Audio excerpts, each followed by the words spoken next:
Hallå allesammans! Hur fan mås det och så vidare i chatten? Jag sitter här ensam i studion, men jag ska inte sitta här och snacka skit ensam, utan jag har ju lite folk med mig. Mm. Ja, hej! Så, Mike är här bland annat. Ja. Mike är här bland annat. Ja, precis. Ja, vilka har vi? Jag har inte fixat några coola namnskyltar till oss den här gången, utan vi kör namnlöst helt enkelt. Ja, precis. Nu ska vi se. Ja, vilka har vi med oss? Vi har Aaron.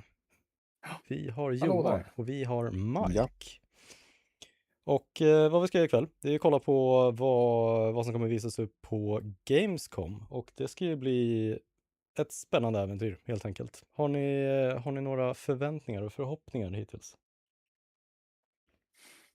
Alltså, det här är mitt första Opening Night live på massor av år som jag inte sitter framför scenen, och jag kunde inte varit mer glad. Jag säger varje gång att nej, det är bättre att sätta sig på någon servering och bara vara och kunna se det i lugn och ro. Ja. Och kanske till och med snacka med några. Ja, Så att det det ser jag fram emot. Du har ju delat med dig en liten video av hur det är att vara på mässan, så vi kan väl kika lite grann på den. Ja, det här är timelapse. från boendet till domkyrkan och sen till mässan, där jag tog lite presslanyards och grejer och förberedde lite inför morgondagens hektiska schema. Så att ja, det är mest det ni ser. Promenaden över bron och så vidare. Mm. Ja, nej men typ nu har vi praktiskt taget varit på mässan, känner jag i alla fall. Ja, det är klart. Fanns inget filterkaffe längs med hela Inget filterkaffe. Nej, riktigt risigt. Ja. Men det roliga med Köln, för de som inte har varit här, är ju att Köln blir ju också, alltså hela staden är ju bakom Gamescom, så att det är ju stora scener som sätts upp liksom nere på city och så vidare. Ja, och sen i slutet på den här så var det ju också mötet med Wind Up Games, där det kommer en liten längre intervju.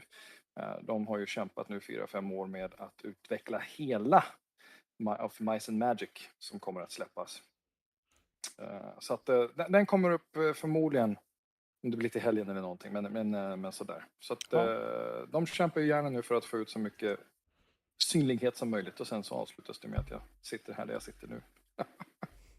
Och min favoritservering, eller en av de 2 favoritserveringarna i alla fall.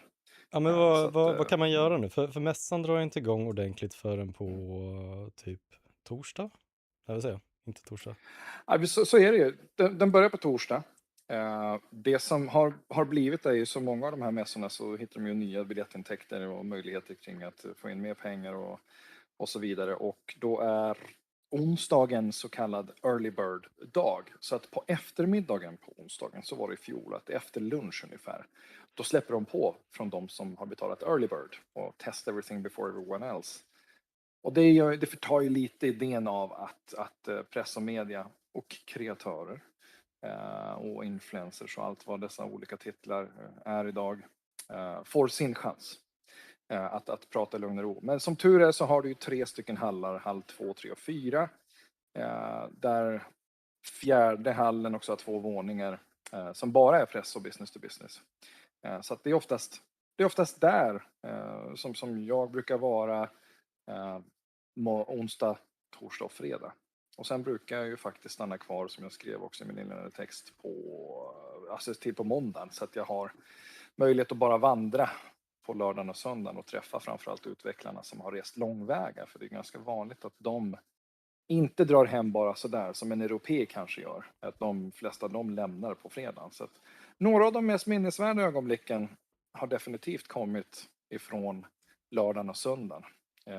Eller som exempelvis en pizza lunch tillsammans med Josh Sawyer från Obsidian, som skulle till Danmark, som jag hängde med i flera timmar på måndagen en Gamescom för många år sedan.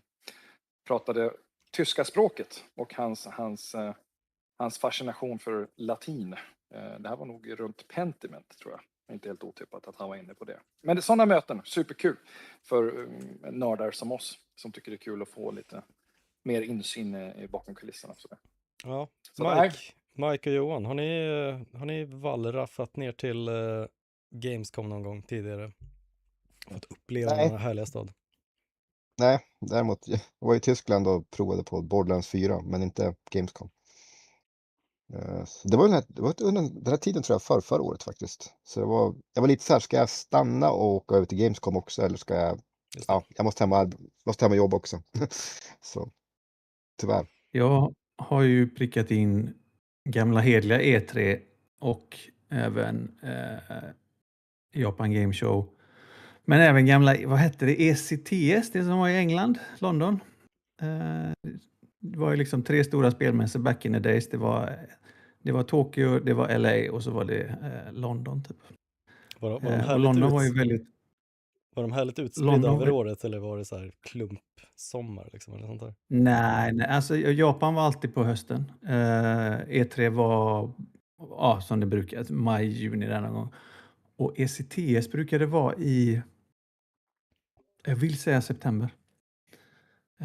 Men det var väldigt käckt, alltså som svensk att kunna dra över dit, så då kunde man åka liksom. Och många spelbolag var väldigt frikostiga på den tiden, eller distributörer, och bjöd gärna över även löst pack som mig.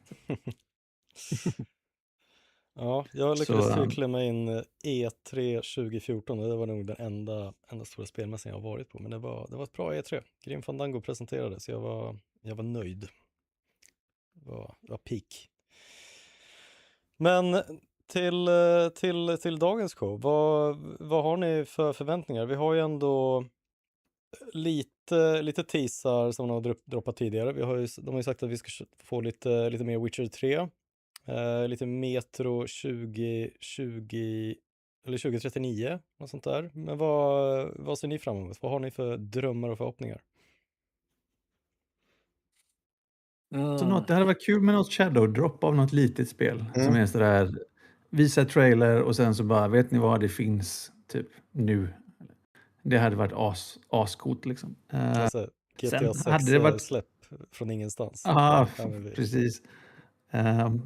Sen hade det varit kul att kanske liksom se livstecken från spel som, för jag fattar också att det är otacksamt nu att börja liksom göra alltså jättestora PR-grejer för, jag är ledsen, men typ GTA, Wolverine, alltså det är rätt chokat liksom kommande typ, så att men alltså typ, vad heter det här till exempel det här Black Panther-spelet eller vad det heter, jättebra exempel. Finns det är det fortfarande i produktion? Det är väl jättebra att visa upp någonting nu eftersom det ändå inte kommer komma på 2 år liksom. Så det är liksom typ no harm done. Så att vi får se någon liten teaser från Witcher 4 kanske i samband med Witcher 3, man vet inte.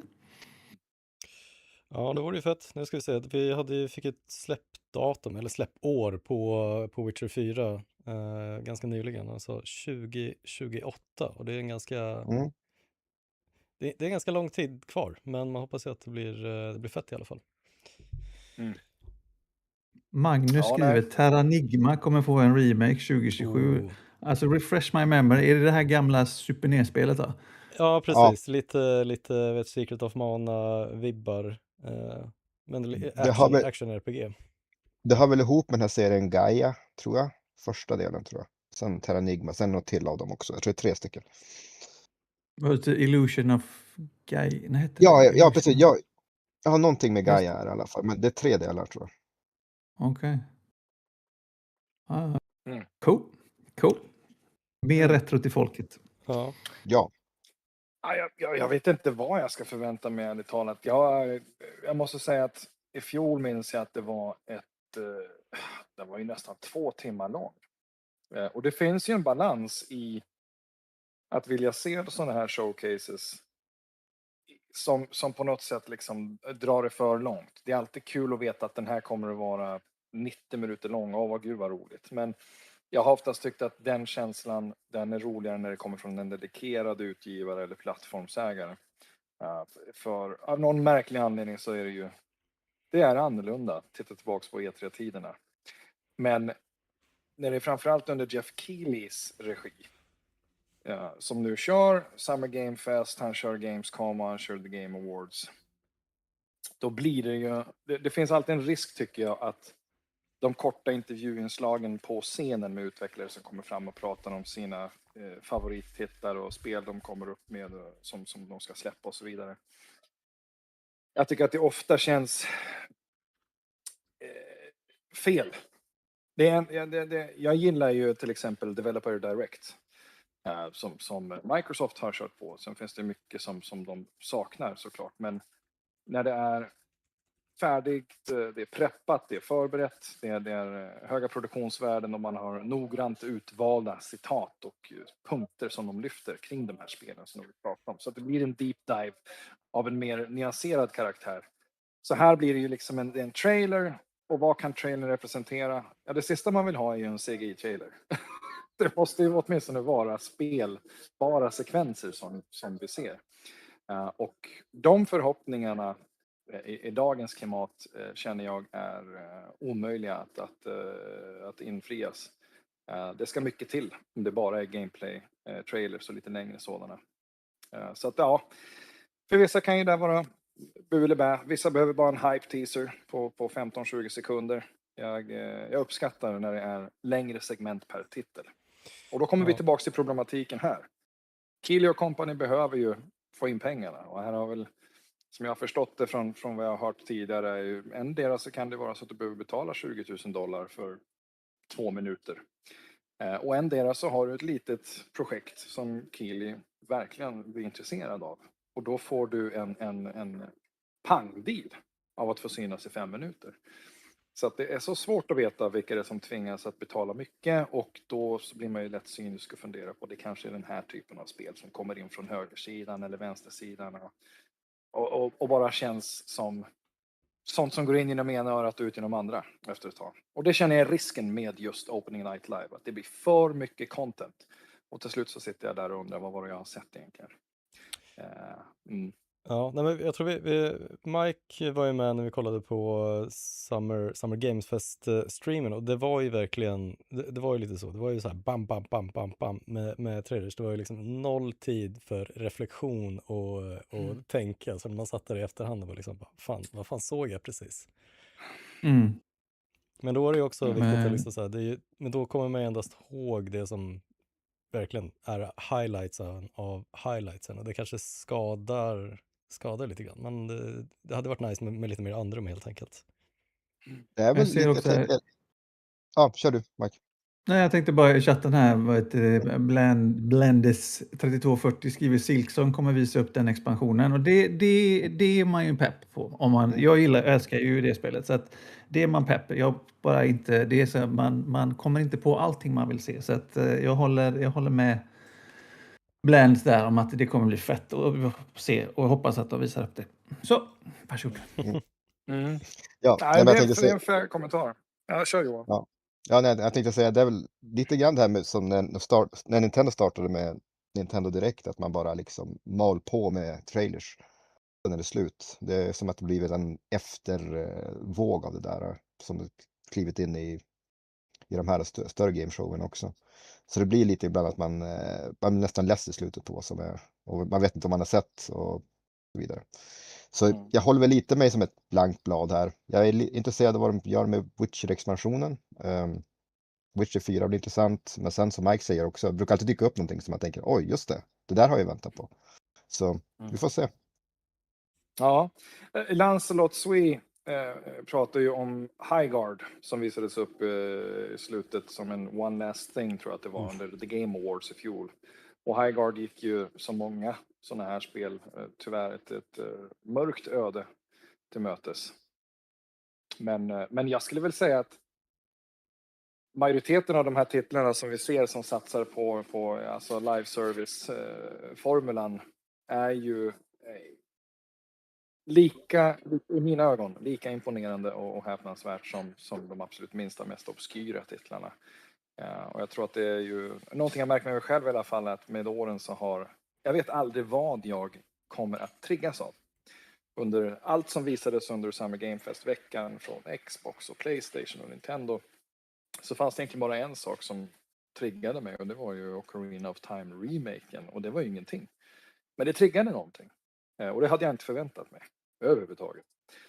Så att med det sagt, jag brukar också gå in i dessa showcases med att försöka vara relativt blind. Det kanske man kommer att lära sig här nu, när jag har kommit in här och få göra min röst och mitt ord hört på FZ, att jag är extremt spoilerkänslig. Och det gäller ju allt när det kommer till sånt här. Så att jag har försökt hålla mig borta från läckor och rykten kring vad som vi Jag kommer har att se. en dröm faktiskt. Kommer jag på. Jag har en dröm, alltså drömannonsering, men alltså en som jag hade velat se. Och det var det här. Det kom ju något Blade Runner-ish sidoskrollande spel till Xboxen. Någonting på Ragebound. inte replaced. Vad sa det? Jo, men var det inte Ragebound eller? Nej, inte Ragebound. Det hette... Ja, det var pixelgrafik, sidoskrollande, liksom Blade Runner-esk. Och jag hoppas att det får att de släpper det i fler format. Men jag vet inte hur det har gått sålt det i spelet. För jag tycker det ser asfett ut, men det är inget som jag kommer gå och köpa en Xbox för liksom. Ja, men det var nog, det var väl inte, det var replaced. Det var väl väldigt... Hette det replaced kanske? Ja, det jävligt unik look med väldigt cyberpunkigt och noir. Ja, precis. Alltså replaced är ju släppt, så mycket vet. Eller det vet jag. Det här spelet är släppt, men jag hade hoppats på att de skulle utannonsera det till PlayStation. Fler plattformar.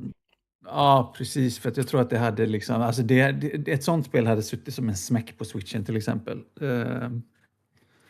Vad ska man säga? Jag vet absolut ingenting om det här, men det hade ju varit något. Jag håller med. Replaced, jag har pratat med båda grundarna av studion ett antal gånger. Och framförallt just med tanke på att jag är fascinerad över deras resa. Speciellt genom de tuffa tider som Thunderful också har gått igenom sen avklippningen från Bergsala Group. Så att Replace har ju verkligen varit en titel som nu finns på Xbox och PC alltså det är mycket som visar vart den här kreativa visionen har varit tvungen att klippa och prioritera om. De har haft massor av förseningar och grejer. Men jag kan bara hålla med, det är ett spel som förtjänar att finnas på fler plattformar. Tveklöst. Super ambitiöst och otroligt stark atmosfär. Sen kan man tycka lite olika om pacing och tempo och sådär. Men det finns väl en recension på Replace på FZ, kan jag tänka mig.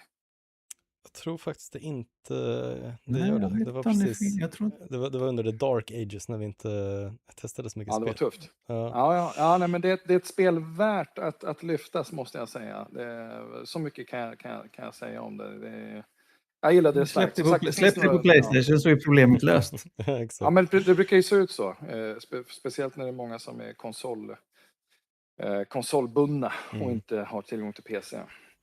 Jag har ju några dröm-reveals här i chatten också. Bland annat Chrono Trigger 2D HD. Det hade ju varit otroligt eller mäktigt att se det. Sen så är det väldigt mycket lite blandad kompott helt enkelt. Men fan, jag fastnade lite för Chrono Trigger. Det hade varit drömmen att få en liten re-release av det. Sen skriver också Kef Kebab att vi borde ta en break från remakes ett tag i alla fall. Kan väl hålla med delvis. Men det hade varit nice att återuppleva det i alla fall. Makrillo i chatten lyfter ju en intressant aspekt här, The Last Night. Är det där? Som var en inspiration till, alltså bland mycket annat var en inspiration till Replaced. Och Replaced har ju varit under utveckling i 7 år när det släpptes. Alltså, som sagt, en tuff utvecklingscykel. Men The Last Night var ju ett spel som jag tror fick många att tappa hakan där och då. Sen så fångades ju det stormen av internet och jag vet inte. Det var något drama kring det där, va? Det var något drama kring huvudutvecklaren som jag minns inte vad det var för drama. Ja, men det handlade väl mer om att kanske det som var dramat, att han var fransos. Ja, det hade varit illa nog. Ibland räcker det gott och väl.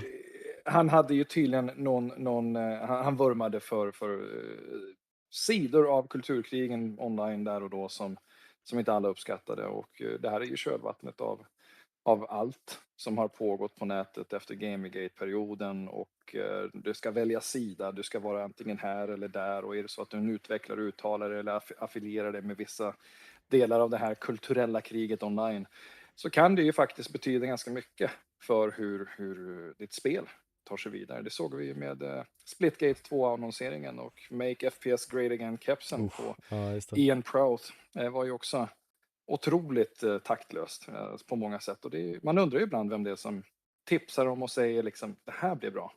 Det är inte lätt. Det är inte lätt. Ett gäng ja-sägare av rang. Men det där är ju, kan man inte bara få gilla spel? Så bara tycka att det är nice. Tufft. Men jag är nyfiken på Makrillo, som ändå har en känsla här. Så dela gärna med dig, Makrillo, i chatten av vad är det han vet? Vad är det, eller han eller hon? Sitter på inside information här. Makrillo, it's time to spill the information. Ja. Så att den var en liten spännande sån här, jaha, intressant. Men det är klart, rykten är lätta att skapa. Det räcker med att en kreatör på YouTube säger någonting för att den spekulerar. Och plötsligt så växer det till ett rykte som alla tar fasta vid. Jag vet det, ett telefongame. Man bara spinner vidare på någonting man har hört. Det är fan fint. Tim Soré. Ja, det var ju någon svensk, alltså det var ju massa år sedan, men det var väl innan Metal Gear Solid 3 tror jag. Som bara ville testa hur källkritisk spelbranschen var. Så han hittade ju på något pressmeddelande han bara skickade ut som fick typ tvärspridning liksom. Han gick ut efter 24 timmar och bara, alltså du vet när det var en snubbe i Västerås som bara hade haft tråkigt. Och bara, alltså, nej, jag bara hittar på det här. Det är liksom, jag ville bara kolla hur dumma ni var. Och det var otroligt korkade liksom. Jag vet en enda människa som stannar upp och bara, kan det varit sant? Den var bara nu är ju Makrillo är ju on point här. Live-rapporterar gör Makrillo att Tim Soré, fransosen, själv skriver om detta på Twitter, att det kanske är någonting som dyker upp. Jag måste se om vi kan hitta något tweet här. Jag ska säga. Han är rätt pro-AI och antisocialistisk, om jag förstås rätt. Jag tror han gör spelet som en vänsterpolitisk dystopi. Ja. Ja, ska vi se, vad säger han för någonting? 5 timmar. Ja, okej, nu är det... förlåt, jag kan gräva på lite. Gräv på. Ja, men nu är det bara... Ska vi se, Willy Shark, tror ni Legions släpper något nytt om The Covenant? Ja du. Bra fråga, Wille. Om vi överlever detta så får vi se. Ja. Okej. Så att det kan vara det här som Makrillo kanske pratar om. Den 20 augusti. Så skriver Tim Soré, citat. Next month, if everything goes according to plan, I should be out of a decade of sacrifice. It's about time. I'm just getting started. I have so much to offer to the world. Slutcitat. Är det så här, ska han lansera spelet då, eller är det så här, är det någon ska släppa release? sitt manifest någonstans? Han följer ju upp sen med citat. Developing a sovereign self-publishing studio with its own IPs, technology, visual design, world design, game design and narrative design philosophies in direct contact with the audience and no middlemen instead of rushing into production. Och så en GIF på, vad heter han? Interstellar-astronauten i rymden. Men det är väldigt kryptiskt. Det är väldigt kryptiskt. Men kan det vara så han påminner, det känns nästan som att han är en sån där, vad hette han som gjorde Fess? Han var inte han också någon galen fransos? Phil Fish. Ja, Fish. Han var amerikanare. Okay, eller kanadensare kanske. Ja, men då är han ju nästan fransos. Det är bra. Fransos det är detektiverna här. Liksom. Ja. Nu ska vi se, vi har några andra drömmar och förhoppningar. Vi har Blendes 3240, Worms, nytt Worms-spel. Vi ser lite mer från fältet boxing med den här boxingspel med muppar. Just det. Från Pappa Cat, och Blendes vill också se ett nytt Rollercoaster Tycoon. Jag tycker vi gör så här. Blendes får bara bestämma vad vi ska få spela för spelare resten av året. Jag är såld på den där trion av titlar ändå. Ja, det är mäktigt. Jag såg Willy Shark nämnde Kingdom Hearts 4. Det är lite intresserad vars det tog vägen i etern. Utannonserade det för ett bra tag sedan. Så Men de får se. visade väl lite Kingdom Hearts 4-grejer här om veckan, va? Disney? Jo, precis. Det var ju bara förra veckan. Jaha, okej. Det var någon, På vad heter det, 23, eller vad fasen det Coco... heter. Ja, precis. De visade upp något Coco-tillägg som jag är sådär... Av alla filmer vet jag inte riktigt om det är just den filmen jag nödvändigtvis känner att jag måste spela i Kingdom Hearts 4. Typ. Ja, det finns Nej, ju kanske inte. andra världar man vill besöka i en Coco. Jag tror inget fel på det. Jag tror det kommer jättecharmigt, Det är jättebra. ju men jättefin, det är ju en jättefin film, men jag vet inte, alltså så här spelmässigt liksom. Ja, grattis, välkommen till döden. Typ. Ja. Alltså Coco, vilken film hörni. Där satt jag och storkött med familjen och jag minns min yngsta tittade upp på mig och sa: gråter du? Sjukt chockad var hon. Men alltså, jag tycker den är så fin.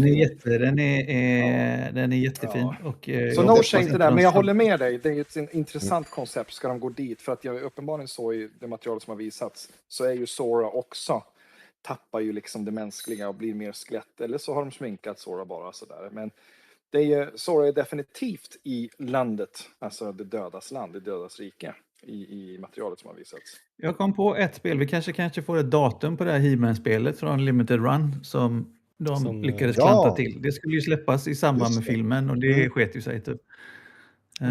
För de gick ut häromdagen med datum på, eller de öppnar pre-orders på det här Jay & Silent Bob sidoscrollen nu, det här Chronic Blunt Punch typ. Som säkert har funnits till PC i evigheter typ. Så slipper ni hänga mig för det typ. För att jag är sån konsol, vad är det? Bonde? Peasant. Just det, console peasant, just ja. Vad länge sedan vi hade det. Ja. Nu ska vi se, nu tror jag att det börjar vanka sig lite mot streamen. Så vi kan väl du kanske ska berätta hur vi tittar på det här. Vi kommer inte kommentera över. Nej, precis. Vi kommer nog inte kommentera över. Vi kan väl ha det, nu är det fortfarande lite försnack. De kör det här. Jag tror inte jag har ljud på där, bra. Men det kommer kicka igång alldeles strax och när det väl gör det så kommer ni få se streamen i sin helhet på fullskärm och så vidare. Och vi kommer sitta i det tysta helt enkelt och bara följa streamen och fänga med i chatten i princip. Men om det dyker upp några konstpauser eller lite längre intervjuer på scen, vilket det möjligtvis kan göra, vi vet inte, så kan vi hoppa in och köta lite mer. Men annars så kommer vi nog att ses om ungefär 2 timmar när showen är över. Så ja, vi ses snart gänget. Kul! Då kör vi.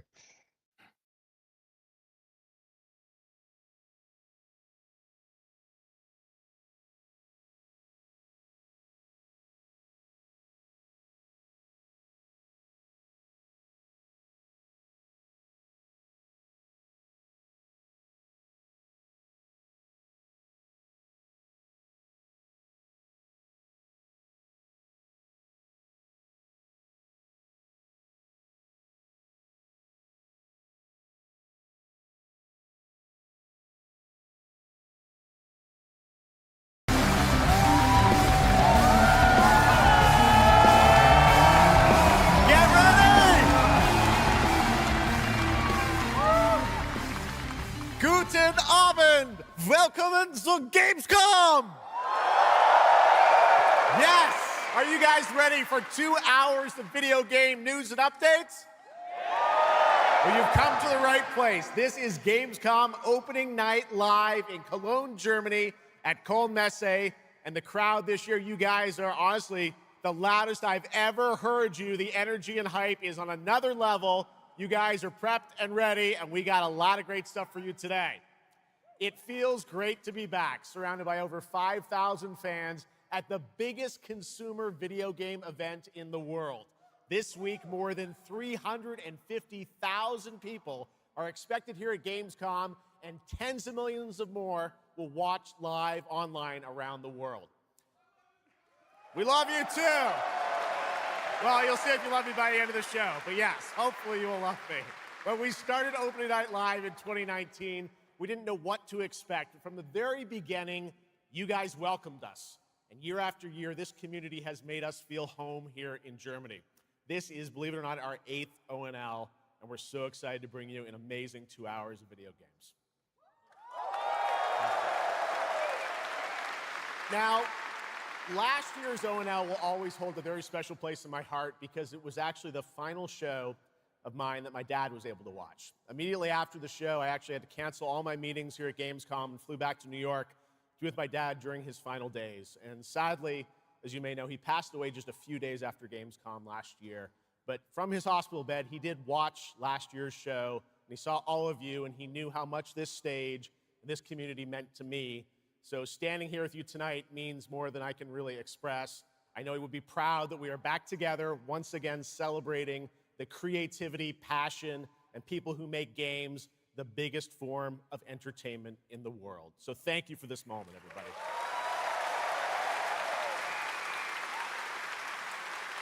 Tonight, I carry my dad's memory with me onto this stage. I am so grateful for all of you for welcoming me back, and Shocks as well, who will be out here in just a minute. It is no secret that video games and the video game industry is changing and evolving. On one level, that's exciting, but on another, it's kind of scary. It feels like there isn't a week we don't see headlines about layoffs or studio closures. And on top of that, the larger electronic storage and memory crisis means that acquiring game hardware is more expensive than it's ever been. But in spite of all that, developers around the world are pushing forward to build new games. Big teams, small indie teams, and teams all around the world. Tonight, you're going to see projects on stage from teams in places like France, Sweden, the UK, Italy, Canada, China, Japan, Korea, and more. So what can you expect on these screens behind me?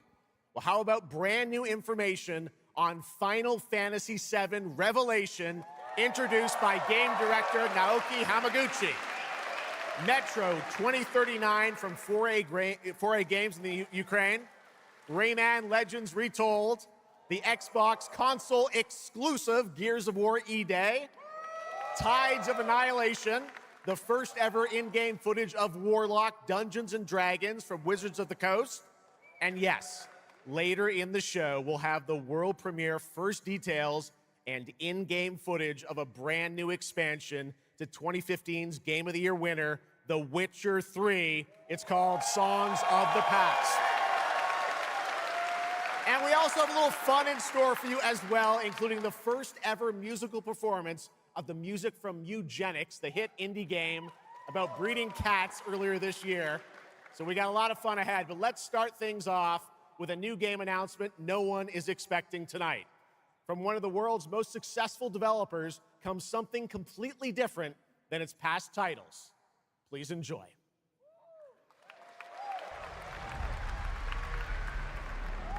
Whence came the first entanglement? None living may now tell. In its way, the floodwaters spread, weaving calamity. Upon the silken paths, malice took root. 10 suns rose on high. And so, as spoken of old, the weavers came forth, yet spoke not the cause of their coming.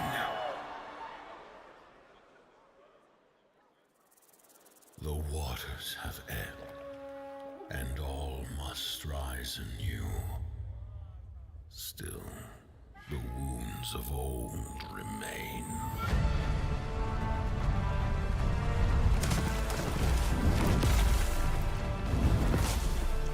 The walls held against the chaos, yet entrapped she hung. Blot out the Pyro Hill once more, and you'd still not quench a millennium of hatred.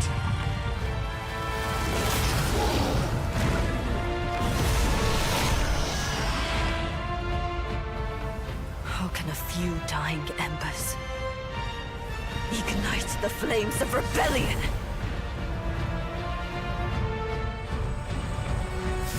We are not of this land. Here it is not oaths, but lies. Keep things whole.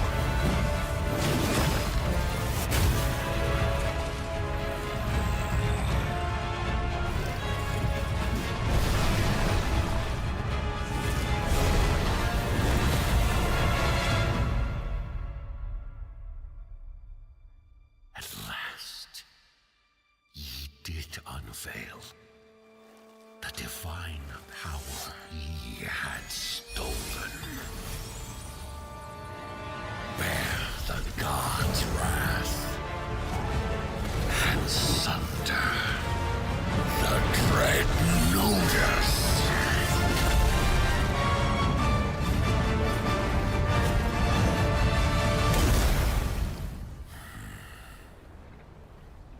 Came ye to reweave this world, or seek ye some other end?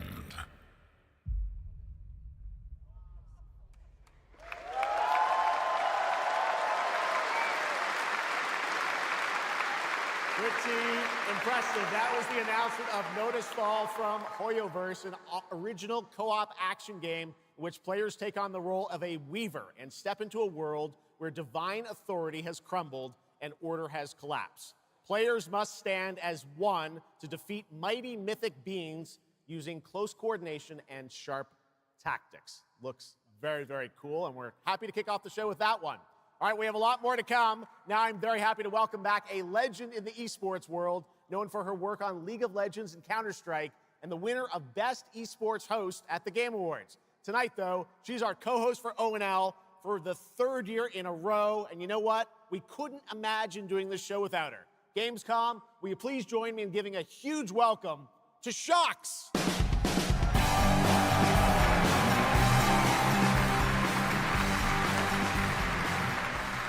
Wow, thank you so much, Jeff. It is such an honor to be back here at Gamescom in my favorite city, I gotta say it, Cologne, and seeing all the fans around the world. Now, I cannot wait to see everyone's reactions to what we have in store tonight. And right now, I am very happy to share with you the global announcement of a brand new title in a very well-known franchise developed by Ubisoft Paris. This is Rainbow Six Tactics.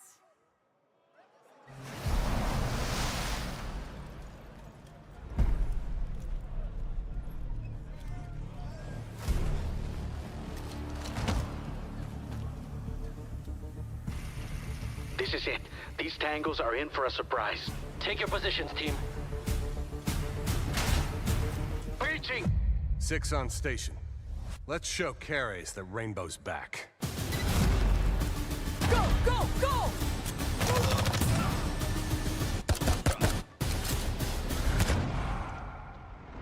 The people behind this, I have seen them before, and they must be planning something bigger. Send me everything you dig up on the agency bombings. There's no time to waste. We've contacted Rainbow's former operators. You just have to choose which ones.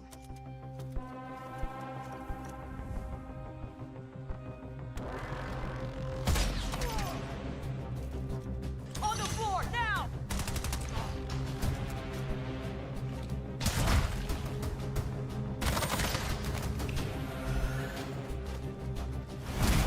We've got active hostiles all around, team. Move fast and stick to cover.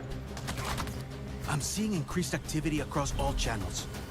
Want us to put out more fires? We'll put out more fires.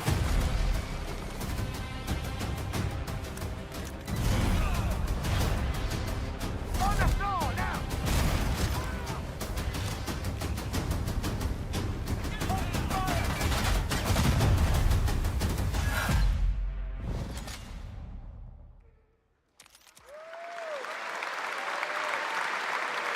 That was Rainbow Six Tactics, a new turn-based tactical single-player game set in the Rainbow Six universe. Now, in Tactics, you'll lead a squad of operators on high-stakes missions around the world, combining careful planning, coordinated breaches, and tactical decision-making in every operation.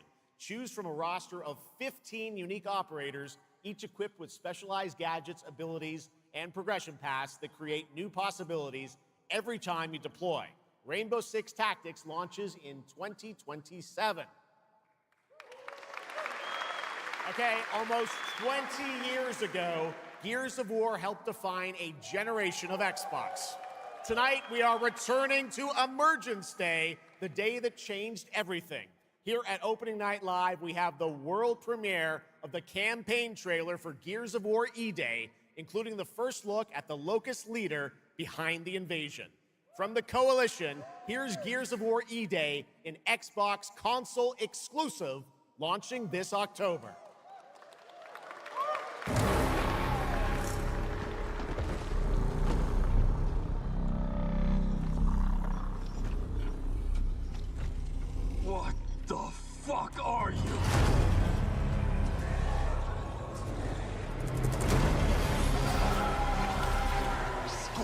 the city. Seize the surface. Bleed the ground walkers. Good to see a few more gears made it through the night. You four belong to me now. Designation, Bravo Squad. No one knows what these things are or where they're coming from. This is more than an invasion. It's a fucking war. The reports are still coming in, but whatever this is, it's happening all over the city. Actual monsters are coming out of the ground and ripping my people apart. And those are my gears out there holding the line. Fall back now! How do we hold a line against an enemy that can tunnel under it? Oh, shit! We're gears. We fight. We still have our people. If we can save them, we save Cologne. Loss prepares us for what's ahead. People we love die. We're the ones that keep fighting. Give him hell, Phoenix. That's the plan.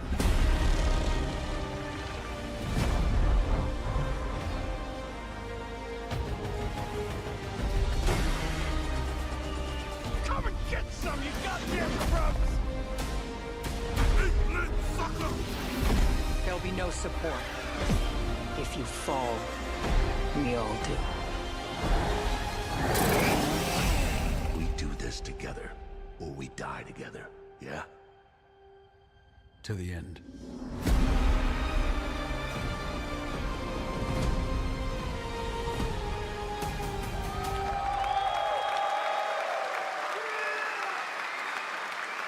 Gears of War, October 6th this year. All right, next it's time for Anana, an epic free-to-play open-world RPG game from NetEase coming to PlayStation 5, PC, and mobile platforms. 3 years ago, it was revealed here at Gamescom with 2 massive cities. You build your profile and social following as a member of the ACD team. Tonight, we've got your first look at the city of Shangzhou and the types of combat vehicles and minigames you can expect. And yes, news on the release date as well.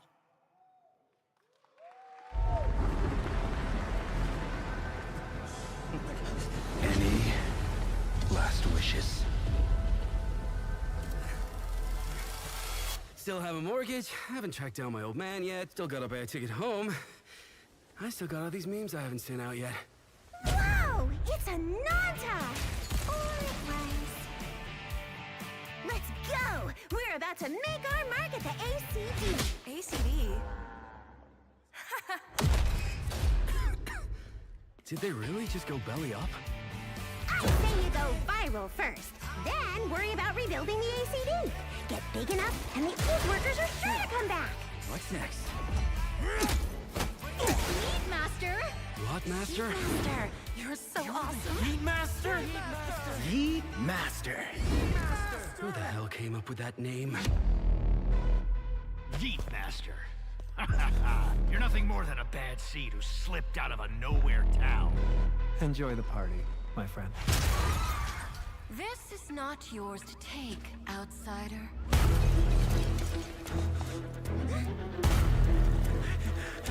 What's going on here? What?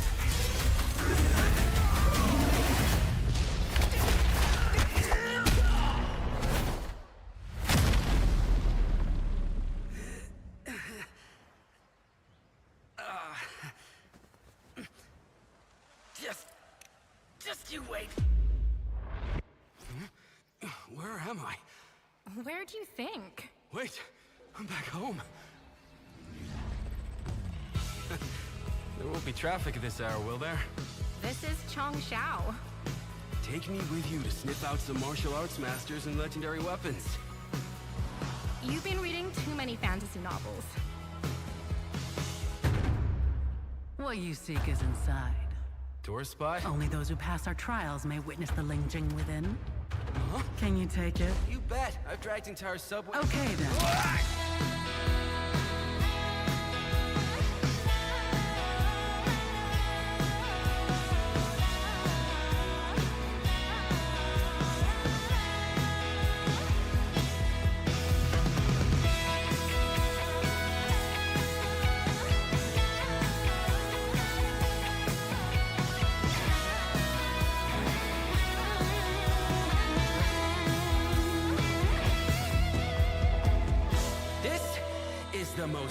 expensive view.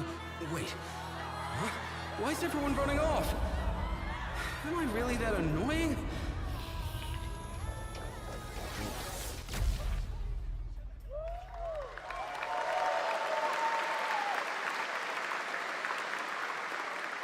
Awesome, there you have it. Ananta comes out on January 15th, 2027.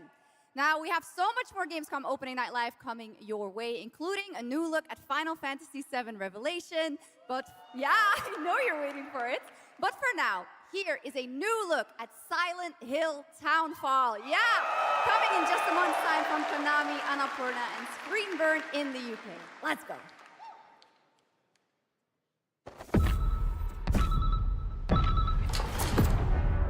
Hey, Simon.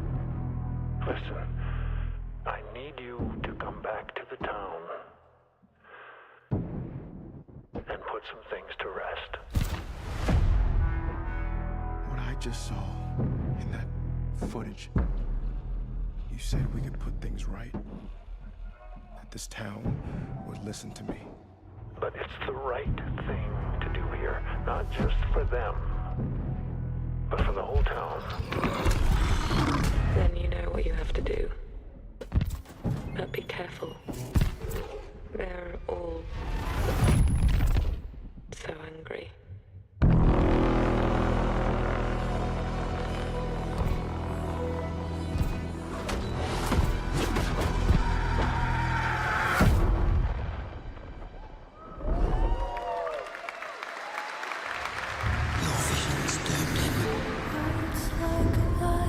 His death is your burden. Break the silence. I have to leave this island.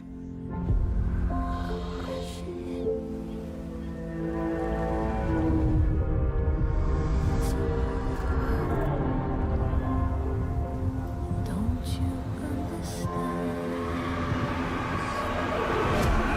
I should have known!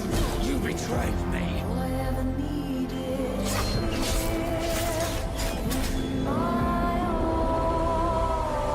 Now I understand.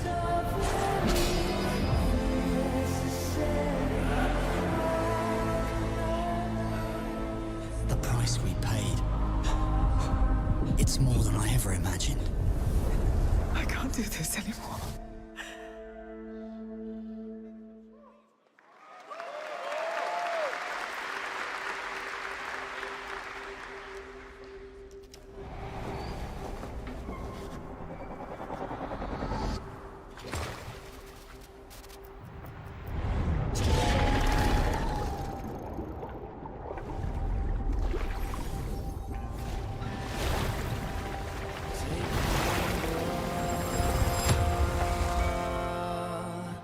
Brave the gale.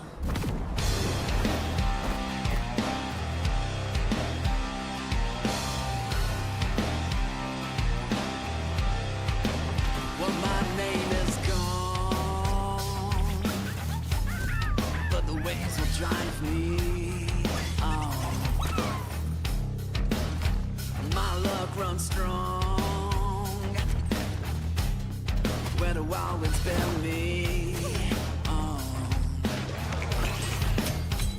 To choose the gamble of the gale, stumble through the door, that's for fun. You gotta say like it, the better way.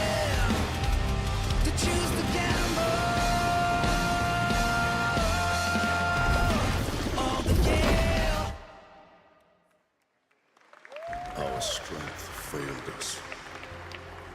You failed us. If only I was stronger. If only I... You've surmounted countless trials to reach this summit. This time, you will surely break the cycle. You'll struggle, but you'll turn back, face your foe, because that's the cliff I know. If I do their dirty work for them, I'd better get what I'm owed.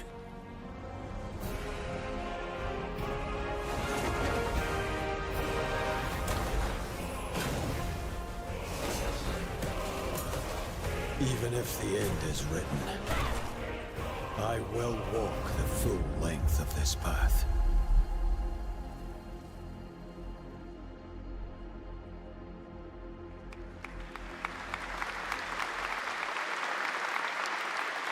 That was Crimson Desert, released nearly 6 months ago, and the developers at Pearl Abyss just keep adding more and more content, including new cutscenes and story moments too. All right, next let's step into the world of Tides of Annihilation, the upcoming fantasy action-adventure game by Chinese studio Eclipse Glow Games. Set in modern-day London and mythical Avalon, you play Gwendolyn, the lone survival of an otherworldly invasion, who can summon spectral forms of the Knights of the Round Table. Tonight, we've got a brand new trailer which reveals the new voice of Gwendolyn, Angela Sant'Albano, who recently played Grace Ashcroft in Resident Evil Requiem.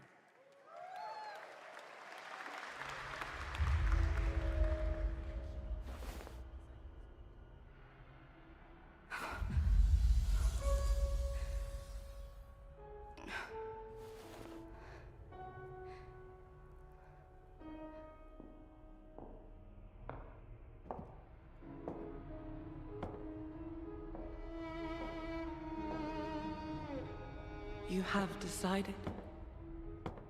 Tell me the truth. Is there a way to fix this?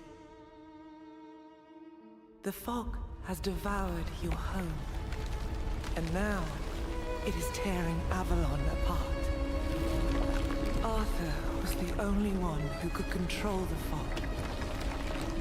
Until you. Until me? I know not why you possess his powers. But if you wish to reclaim London, you must harness the fog. Use it to command your spectral knights. Guinevere.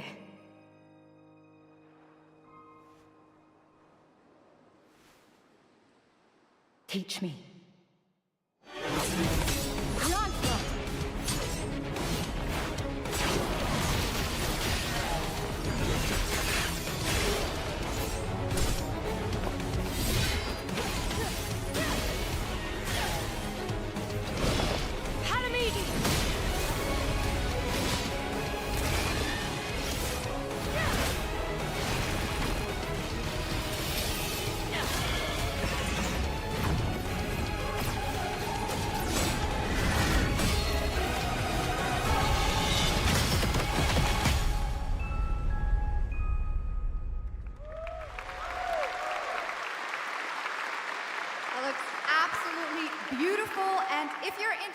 Wishlisting and learning more about any and all of the games featured at ONL, make sure to check out the Gamescom Steam page. And if you're anything like me, I'm sure you have tons on your wish list and in your cart, but a few more can't hurt, right? The Steam page is available now and being updated throughout the show as the titles are announced.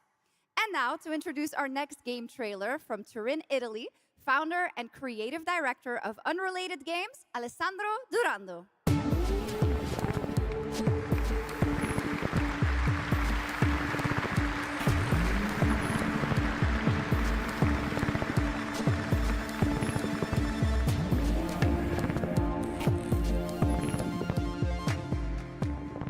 Thanks, Chucks, and ciao Gamescom. There is a question at the heart of Love Song. What do we leave behind and for whom? Well, you can be sure anyone will ever find it. I didn't have an answer when I started, and I still don't have one. And I genuinely never expect to be here on this stage. So thank you, Jeff and Gamescom, for this incredible opportunity. Just being here already means more than I can put into words. Love Song will take you on a journey through the forgotten echoes of past humanities, where sound is the only language left. You will uncover traces of memory left in stone and sound, building a bridge between what was and what may still come. Here is Love Song.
What a beautiful and artistic game made right here in Europe. Thank you, Alessandro, for joining us. One of my favorite moments from last year's TGAs was the announcement of Mega Man's long-awaited return with Mega Man Dual Override from Capcom. Tonight, we've got an exclusive glimpse of new gameplay, along with the introduction of a new character who plans to foil Mega Man's plan to save the world. Take a look.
Little something extra.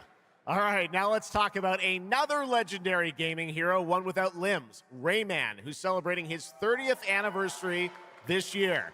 Rayman Legends Retold builds on the charm of the original 2013 game, now brought to life with stunning 3D visuals, new story content, and an all-new 6th realm to explore, plus fully voiced cinematics.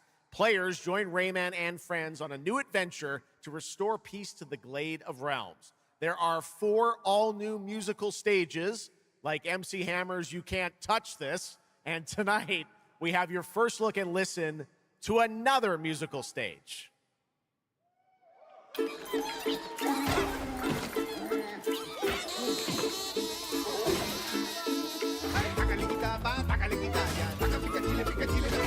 Dale alegría a tu cuerpo Macarena, que tu cuerpo para gozar y pasarla bien. Dale alegría a tu cuerpo Macarena, Macarena. Sácale la chapa, sácale sin raya, sácale sin raya, sácale gatita, sácale quitalla, pica pica chile, pica chile, la quitalla. ¡Ay, Macarena!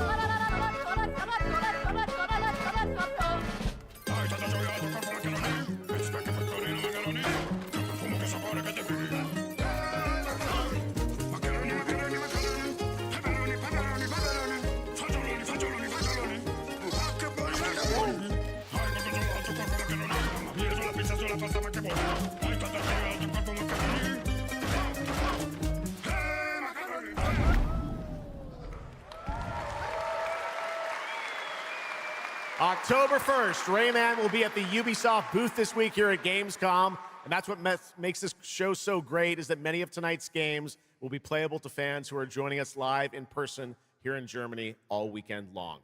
Still to come at ONL, the worldwide reveal of The Witcher 3's new expansion, Final Fantasy VII Revelation, and a performance of the music of Mugenics for the first time anywhere. It's time for our next announcement. The developers gave us a phrase to introduce this new IP, but none of the words apparently can be said on stage. So I guess let's just watch a trailer.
Explore breathtaking, strange worlds.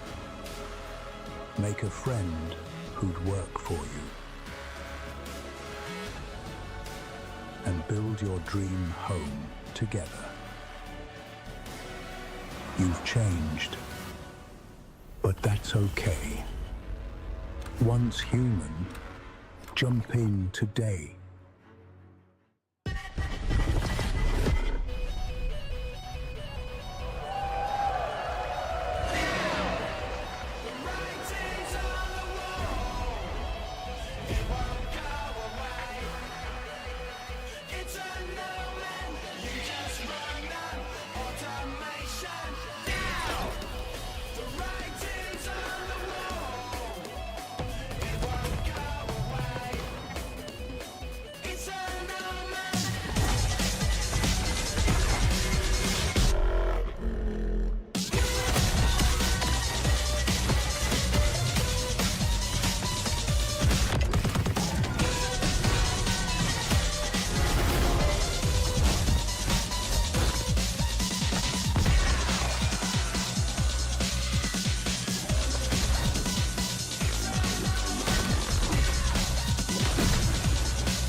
There's a grain of truth to old legends. Your eyes. A brachia, 7 feet tall, fangs long as snakes. A winged beast. Can it be? A demon from the depths of hell itself. Oh, God. No, please, no. I gave you a blessing. I hope you enjoy my gift. None of us has any love for the Valkyrie. But this one, he's different. The sun didn't take him. Night after night. Day after day. Now strike him down. Your every move sends a ripple. Your every word echoes far. Your every step leads to crossroads. All that remains is for you to choose. Help me, please! I'm so sorry. No! Very well then. Let's begin.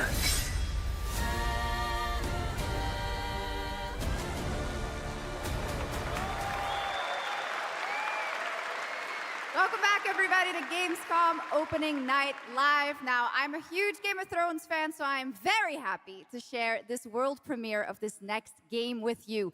The gameplay of the forthcoming strategy game, Game of Thrones War for Westeros, from Australia's Playside Studios.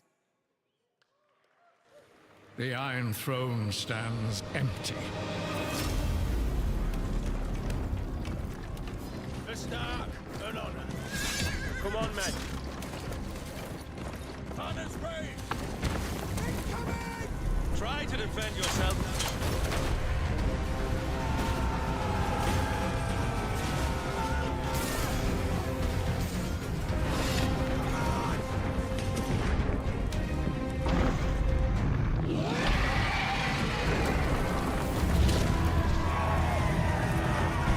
The fate of Westeros Stand with me! is yours to decide.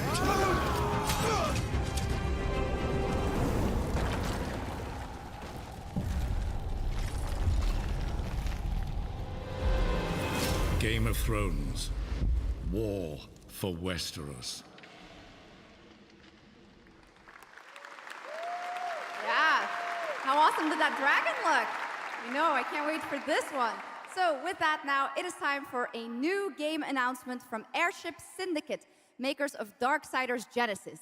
This is a new self-funded and published indie title where you escape from a failing orbital prison in this gritty sci-fi isometric action thriller. This is Dust Origins.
A new age begins, but the old shadows...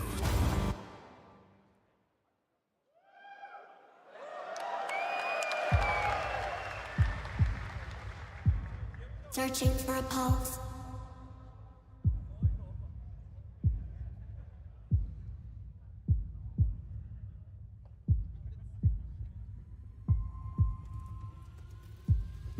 Initializing reality.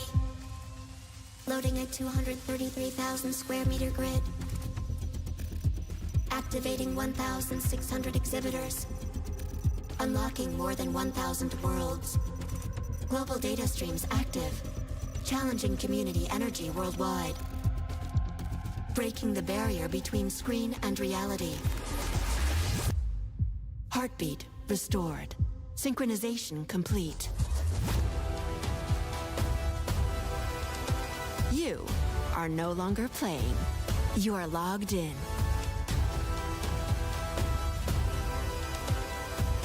Welcome to the heart of gaming. Welcome to Gamescom. Welcome indeed, that's right. Gamescom has officially started now. Let's go. And now we turn to Exodus, a cinematic single-player action RPG from Wizards of the Coast, set in a new, far-future sci-fi universe. In Exodus, you rise from salvager to traveler, discover new worlds ravaged by the effects of time, and search for the key to humanity's survival across the most dangerous reaches of space.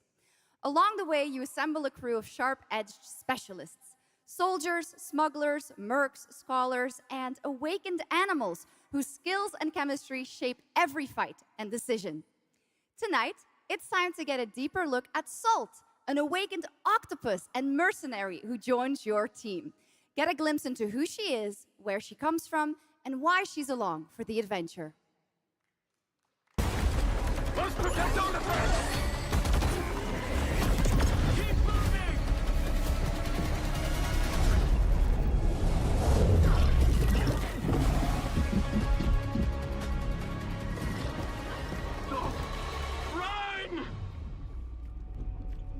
Salt? Yes. Figured we could talk, since you're part of the team now. Why?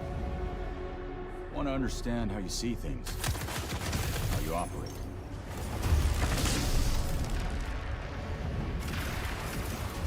I hunt, you pay. This is agreed. Well, that answers that.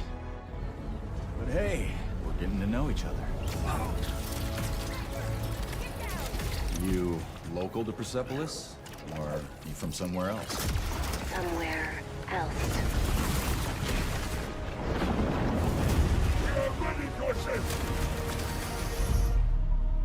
Salt. You have a most impressive reputation.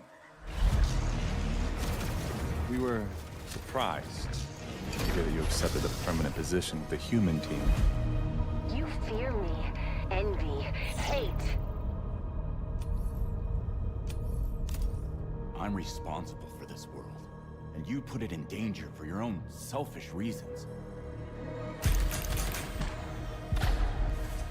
I will join, but I will be paid after, even if Leiden is in danger. You've been away for a long time. From your planet? From your people? I miss ocean, safety, home. Run, humans!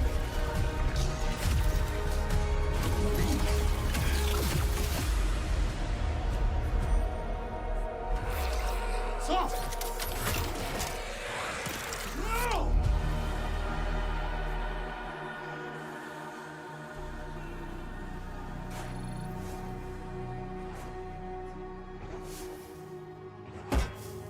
Time is our great enemy.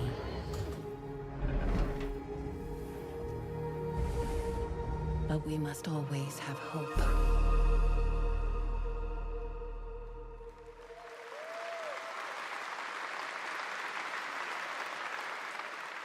There we have it, the long-awaited release date for Exodus. It is coming in April, as you saw, of 2027. Now to give us an exclusive extended first look at the gameplay for the upcoming Warlock Dungeons & Dragons from Wizards of the Coast and Invoke in Montreal, Canada, please welcome the TGA award-winning star of Resident Evil Village, the incredible Maggie Robertson.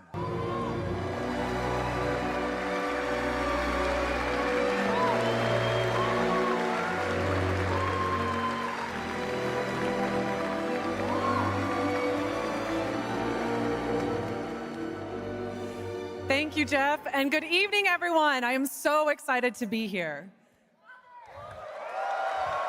Yeah. All right. Every warlock's journey begins with a pact. For Katri, a seasoned warrior on a personal quest, that pact is made with Tasha, an ancient witch queen and the patron I have the pleasure of playing.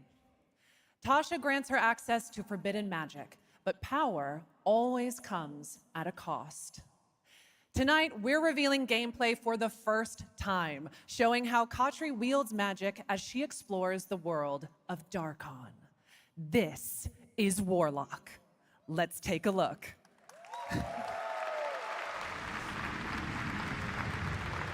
Have your deepest desires come true? Not the one that matters. Can you not do more?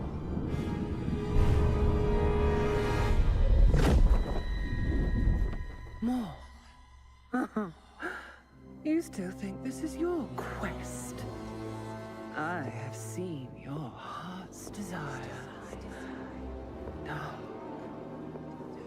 and defiant. And mine.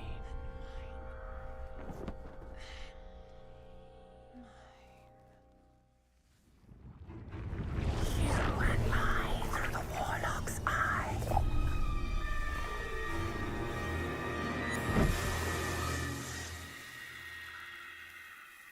Raw magic serves us both.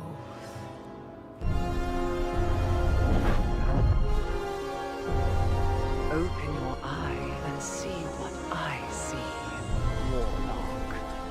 Find raw magic.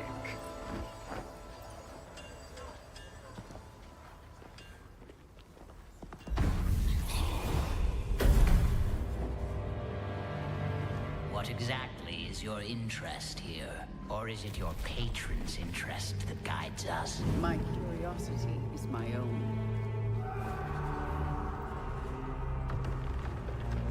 Do you believe in letting buried things lie? In my experience, buried things do not lie for long.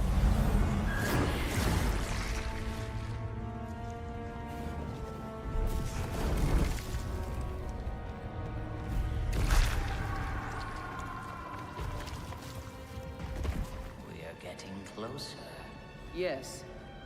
Closer to what?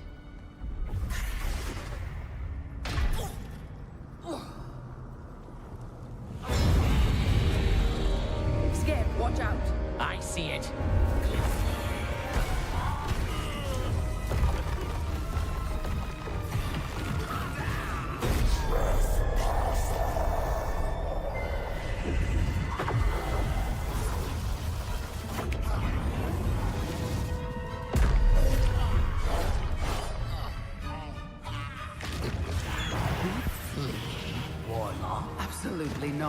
merely digging deeper.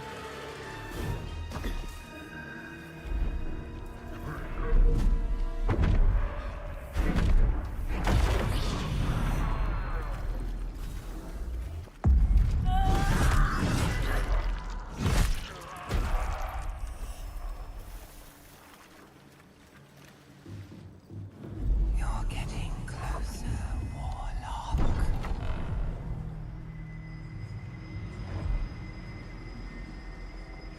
What is it you see? Raw magic. A means to an end.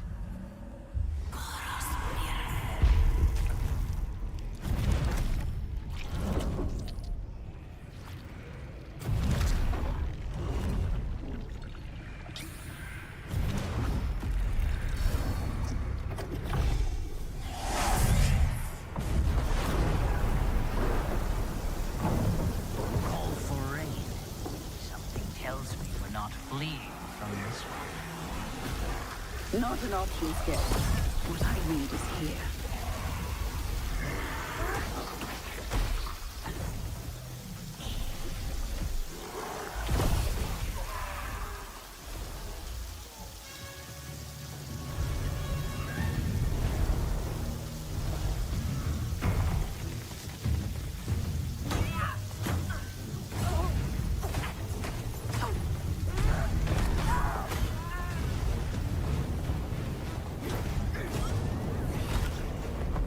And I thought the deadliest was trouble.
That was absolutely amazing. Wow. And now it is time for the announcement of a brand new game inspired by 1001 Arabian Nights, with flying carpets, colossal bosses, and more. It comes from the new NBC Game Studio, which is debuting this game on the Gamescom show floor. Here's 1001 Threads of Mizan. Come close, and I will tell you a tale of two worlds at war. Set ablaze by a smokeless flame, and fueled by those called to fight.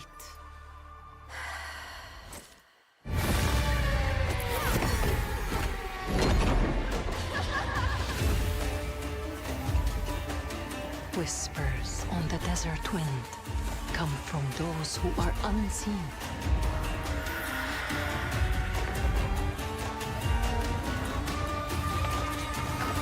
The Jinn.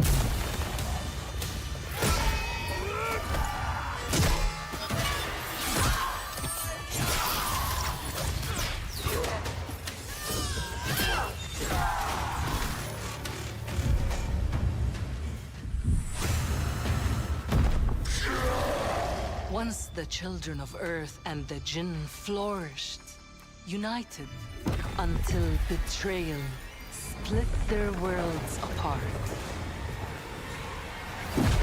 Now, the veil is thinning. Two worlds collide as they wage a war of vengeance.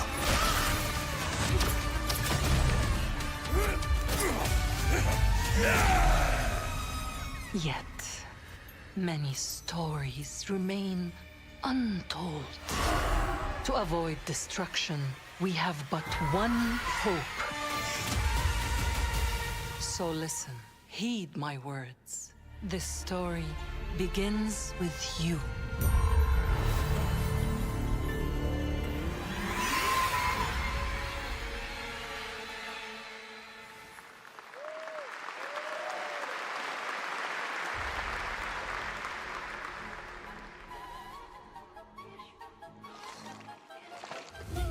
I'll leave it to you to make the dead speak. Nothing and no one will keep me from the truth. Not even the purists.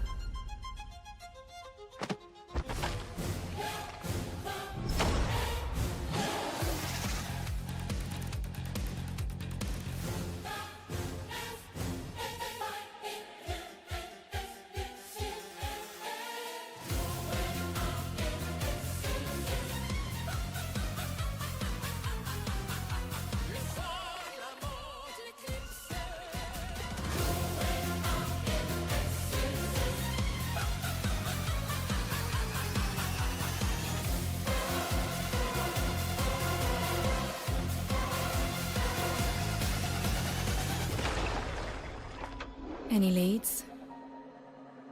It's just as you surmised. The final clue is in that cursed place. If greed comes at a cost, what price would you pay to bring back someone you love?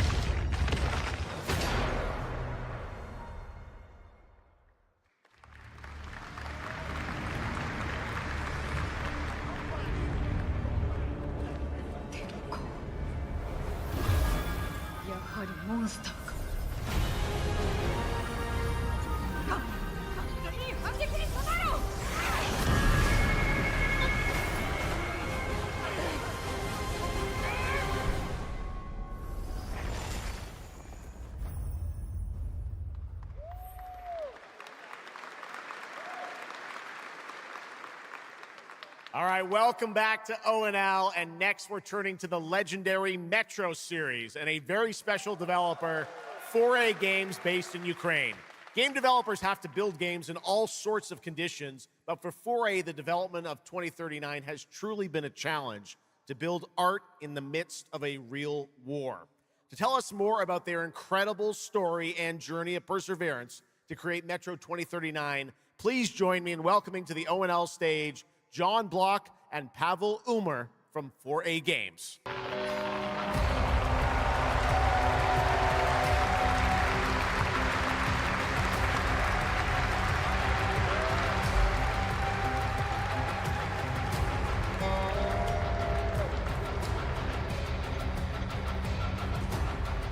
Hello, Gamescom. Wow, so many cool announcements already, and we are really proud to be a part of it. Thank you so much. I'm John Block, executive producer for Metro 2039. And I'm Pavel Ulmer, co-creative director and audio lead. Tonight, we are revealing our brand new gameplay trailer for Metro 2039, the next chapter set in the Metro universe we have been exploring for nearly 2 decades. Metro has always been a story about preventing war, but now that war is at our doorstep, we have built a story about its consequences and what it takes to survive. The cost of silence, the horror of tyranny, and the price of freedom. Of course, as always, there's monsters, tunnels, devastated ruins. But Metro to us is about people, what they protect, what they sacrifice, and what remains of them when the world takes almost everything away. Creating a game this dark requires a lot of passion, discipline, and a development team that has had to become accustomed to working without peace or regularity. There's enormous care for this universe and the people who believe in it. A key part of this is our own in-house 4A engine, built to fully realize the oppressive world you're about to step into. We built this game for those who have traveled through Metro before, and for those who are about to enter it for the first time. There's a lot to explore. Your support and love for this world has stayed with us through every stage of development, which was pretty rough, trust me. We cannot wait to share more tonight. And if you're lucky enough to be here at Gamescom, you can go hands-on with Metro 2039 at our booth and take a closer look on a fully wearable replica Spartan helmet that will be included in our collector's edition. Thank you.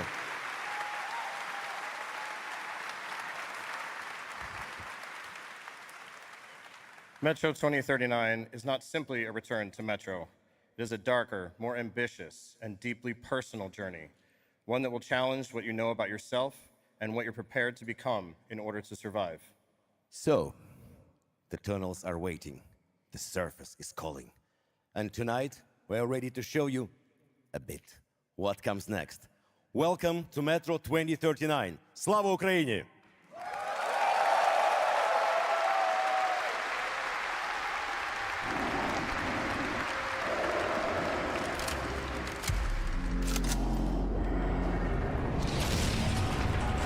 What brought you here? I'm looking for someone. I need information. Then you've come to the wrong place. The Novorite spread across the station like a damn plague. So this is Hunter's bright future.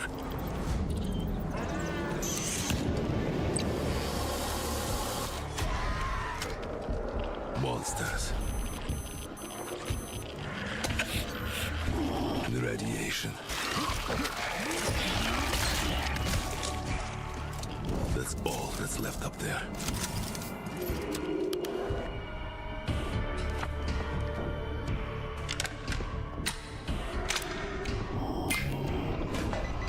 But this... humans did this.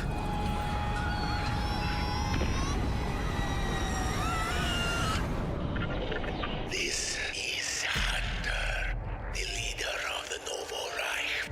The enemy must be destroyed. The Spartans were wolves in helmets. But I'm something worse. The enemy must be destroyed. Destroyed.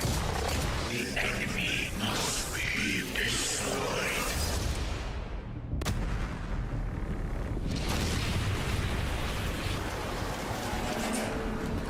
What the fuck? I'm looking for someone. Where is she?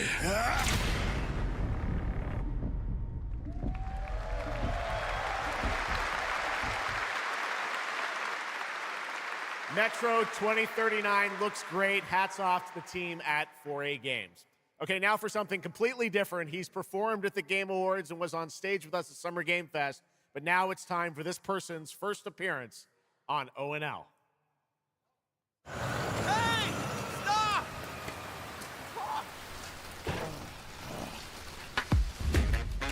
Tired of sneaking around just to feel good? Tired of this damn lighter? Of this rain? Of this life? I got you. Eat a more sizzle.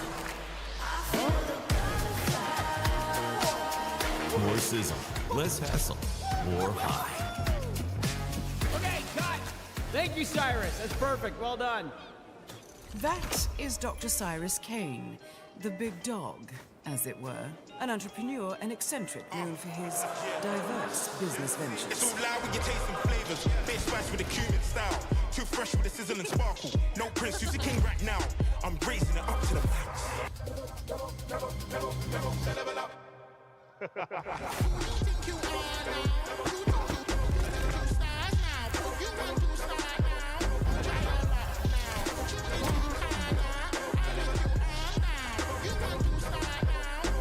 I hope you're feeling hungry, 47.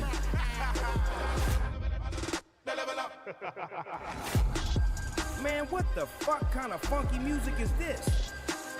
These internet-ass DJs.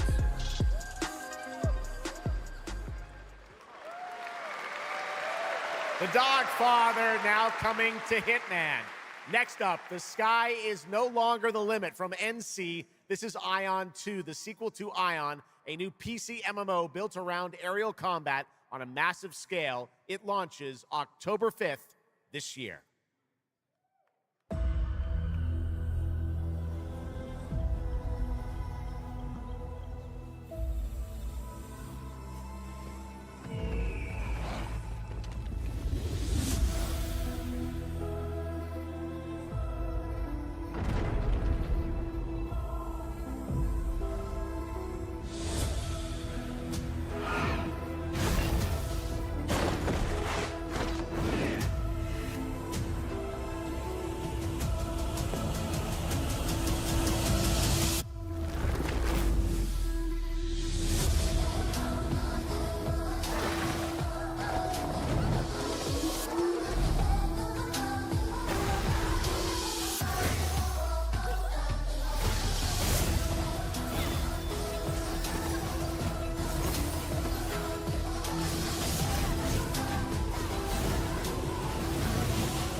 You have no idea how beautiful America was.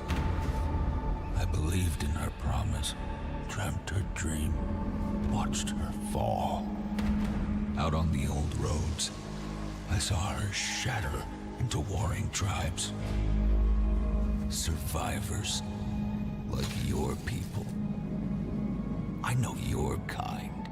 You think you'll survive and adapt. Reclaim the land. Rediscover the lost technology of the old world. Reunite her people through alliances, through faith. But when words fail, might becomes the law.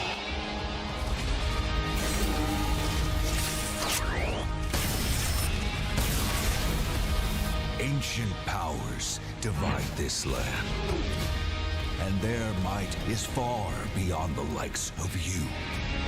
So, will you kneel as my servant? Help me restore America, or burn as my foe? At the end of all things, only one dream survives.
That was Petit Planet, a cozy galactic life simulation game from Hoyoverse. Here, life unfolds at your own pace, Farm the land, cast a line, comb the shores, or whip up a home-cooked meal. Enjoy slow, fulfilling days on your planet, side by side with your beloved fuzzy neighbors, Shucks. You gotta have the fuzzy neighbors, right? Of course. Players can pre-register now on the game's official website, plus the final beta test will be coming soon. Awesome. Yes. But now, we are very excited to have a special musical performance at ONL. Earlier this year, Edmund McMillan and Tyler Glale's cat breed simulation game, Mugenics, got rave reviews for its gameplay and dark comedy style, and yes, its music. Yes. And tonight, we've got the first ever live performance. Please welcome Matthias Bossi, Carla Kilstead, and Jeff Perlman from Ridiculon performing Guillotina. Yes. Meine Damen und Herren, während dieser Live-Übertragung kamen keine echten Katzen zu Schaden. Say you'll be mine, we'll be divine. My paws were made for you, my claws, I'll see what they can do. This kitty wants her cream. This pussy, oh, she has a little dream. Come, let me play. Don't run away. I'll have my way with you, and when I'm done, you'll say I slay. I'm coming for you tonight. I'm ready. Shut the door, turn out the light. Stop running for a minute. We can finally find infinity. Together we can win all this whole affair. So come on, turn around. You're so lost, but you confound me with your endless run around. It's more than I can bear. You run, but in the end, I think you like this little game of hide and seek. But when I find you, you won't even know your name. You run, but you don't mean it. You're afraid I'll be too good. In all the love you've had, you never had it like you should.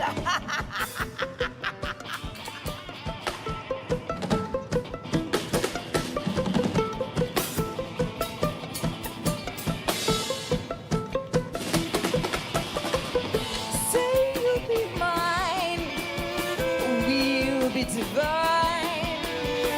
My claws were made for you. My claws, I'll see what they can do. This kitty wants her cream.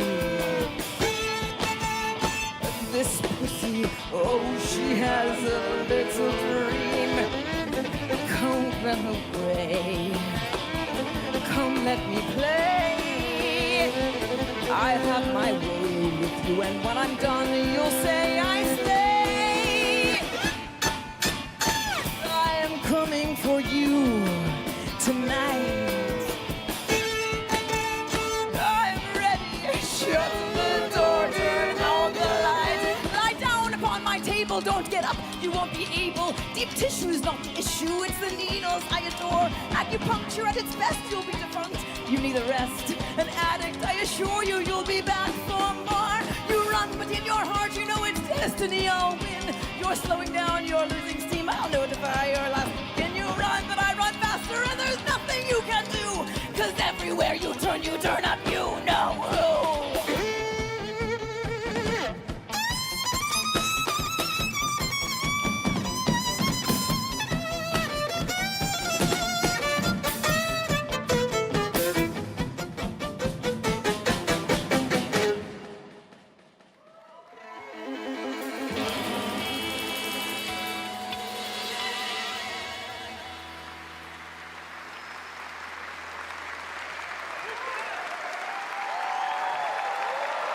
Give it up for these guys. Amazing. All right, well, that was so fun. And here's also some breaking news.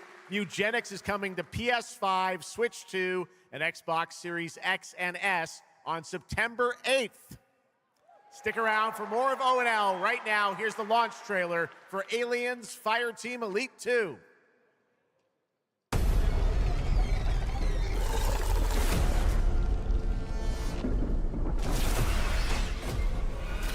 Shit, we got Xenos!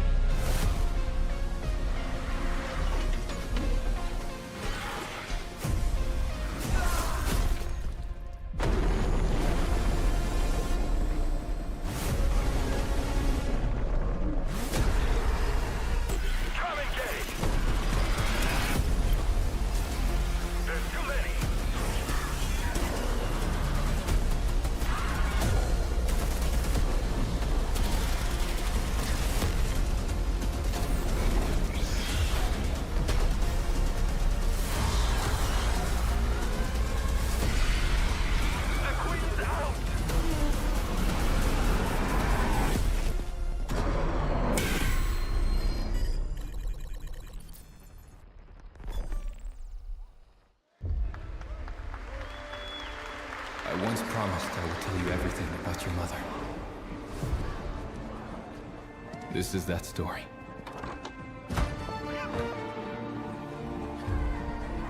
She wanted to protect you from all the evils of this world, even if it meant losing herself.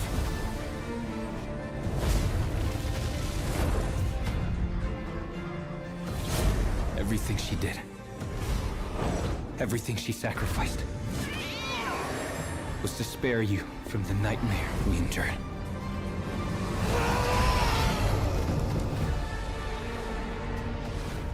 A force emanated from her, like nothing I'd seen before.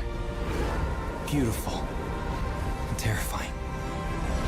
My greatest ally, and the start of something far worse. アメリカは単なる場所じゃない。夢なの。バーボンによって午前4時を回っても覚めない夢。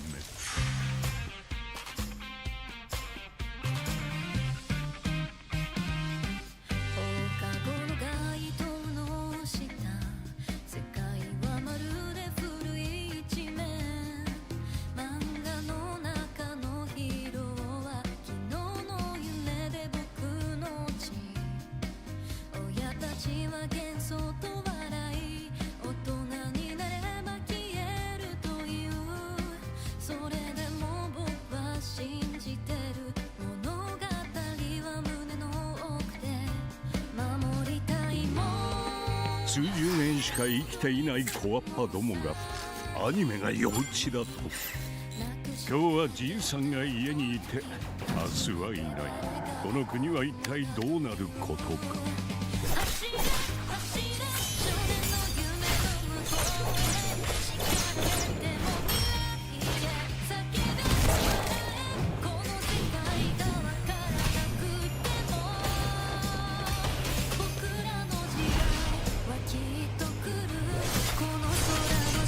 これがかつて俺たちが夢見た21世紀なのか。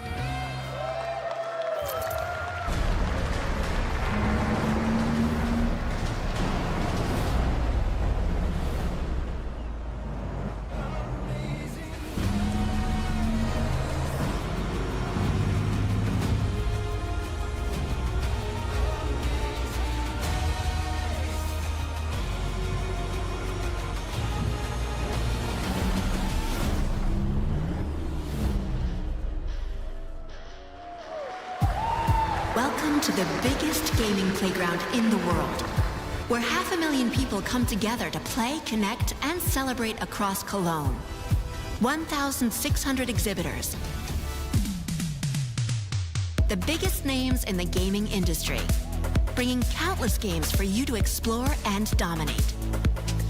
Get set for Gamescom's unique indie area, where you're in control of the most creative and unique projects from more than 400 indie studios. And if that's not enough, don't miss Gamescom Awesome Indie Show, our show produced by IGN featuring the hottest new titles from the indie universe.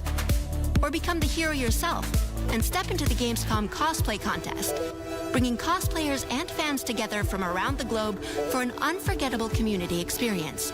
Can't make it to Gamescom in person? Visit our website, gamescom.global, and experience all program highlights via our content hub, Gamescom Now. The experts at IGN are gearing up to bring you full days of live streams straight to Twitch and YouTube. Oh, hey, Epi! Crashing the party? Jump into Gamescom Epics on our website and claim your loot. Next up, Gamescom Cares. Our initiative for a safer, more sustainable, and inclusive Gamescom. Speaking of inclusive, the Gamescom City Festival is taking over the city with live music for free and all kinds of fun. Gamescom is more than a single event, it's a global family. With Gamescom Dev, Gamescom LAN, Gamescom Asia, and Gamescom Latam, we're unlocking dynamic experiences and connecting gamers worldwide. Welcome to the heart of gaming. Welcome to Gamescom. Next up, we've got the release date trailer for Stage Tour. Built by veterans of the original rhythm music game era, this game has 90 songs, including artists like the Red Hot Chili Peppers, Radiohead, Olivia Rodrigo, the Rolling Stones, and Muse. Here's a brand new look at Stage Tour.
Let's go! I always wanted to be a rock star.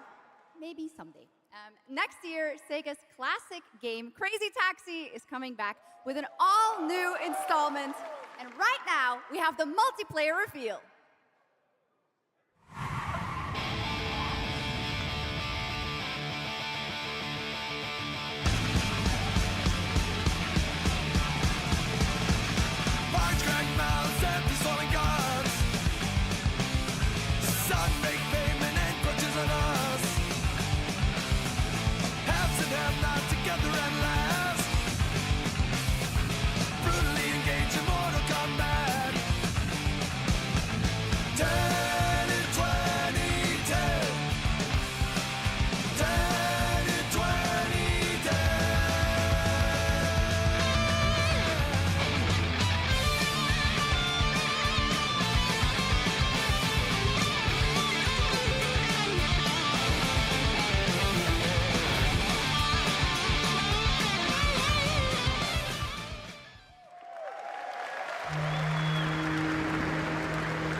The Xenia continue to wage war against the human race. Our only hope, the Order of the Turok. Mystical guardians armed with enhanced abilities. The war has moved to the Lost Lands, a site of ancient ruins and creeping danger. The Xenia yearns to unlock the secrets of these savage worlds to unleash the means of humanity's destruction. They must be stopped by warriors who will not flinch in the face of the Xenia menace. You are such a warrior, relentless, fearless. You will give no quarter to your enemy.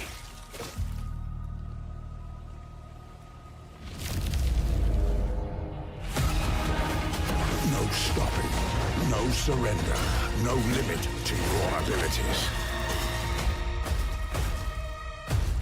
The Lost Lands beckon you.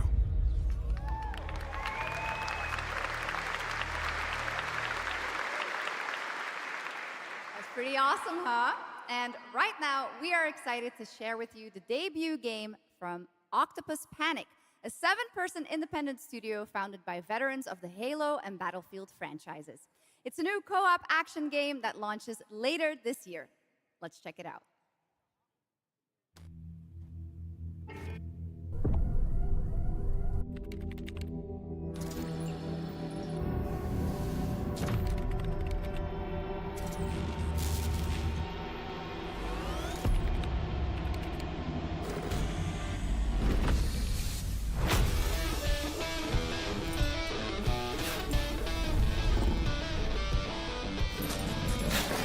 right, Grabhounds, welcome to the other side of the galaxy.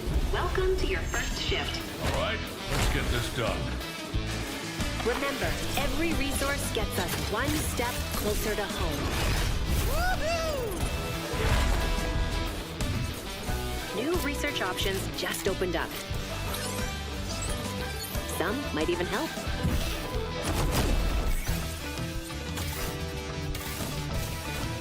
And watch out for the wildlife.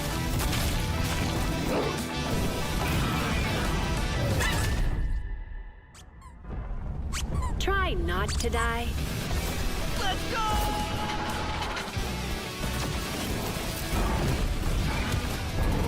Uh-oh. Later! Okay, this is becoming a problem. You gotta be kidding me.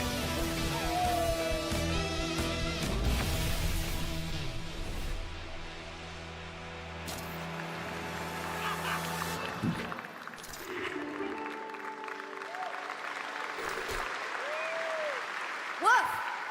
Did I just bark at ONL? Yes, I did. That looks awesome! And this next title we're about to see comes from a studio known for creating world-class city building and management games. With this one, they're bringing that expertise and passion into an entirely new setting, inviting players to build a city where everything just clicks.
Forward into the next shift and a brand new line of work. Into the places no one else touches. And into the future of dirty work done right. This is the job. The first and only crew built to punch into the hottest zones, take on the toughest jobs, and stay longer when the work isn't done.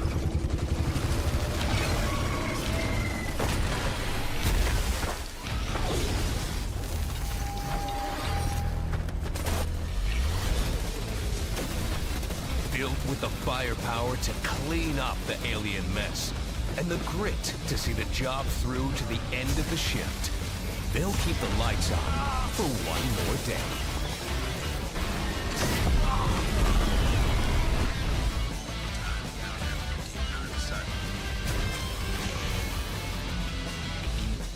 The toughest crew on the contract. The last ones to leave the work site. The only crew that gets paid for doing what others won't.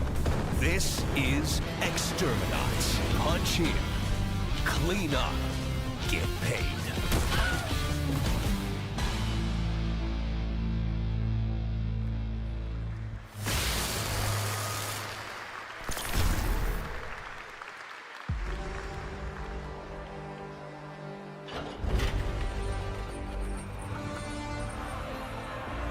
In the arena, glory is witnessed. But in the world, it is taken.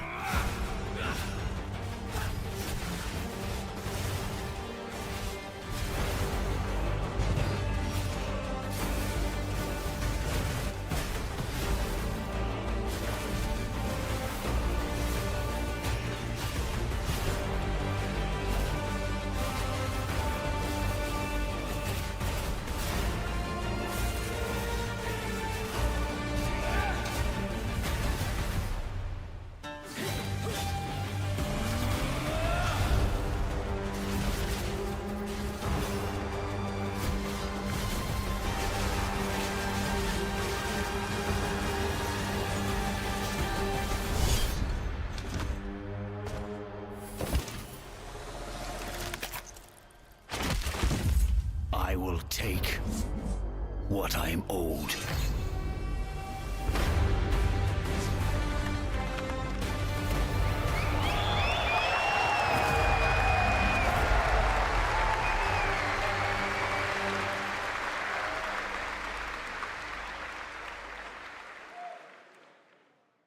There was some big news for ONL. Path of Exile 2 1.0 is coming on December 11th from Grinding Gear Games. And next, we have some exciting news. The reveal of a classic remake. It's a turn-based strategy game that was first released in 1999. Now beautifully reborn in 3D and faithfully modernized. It is time to journey back to Erathia. Oh my gosh. Command mighty heroes, build spectacular towns, and lead fantastic armies into epic tactical battles once again. Ubisoft presents Heroes of Might and Magic 3 Remake. The great king of Erathia is dead, and the enemies of the kingdom are scrambling to feed on its remains. Erathia must not fall to its enemies! Let us repay them 1,000-fold! For Erathia!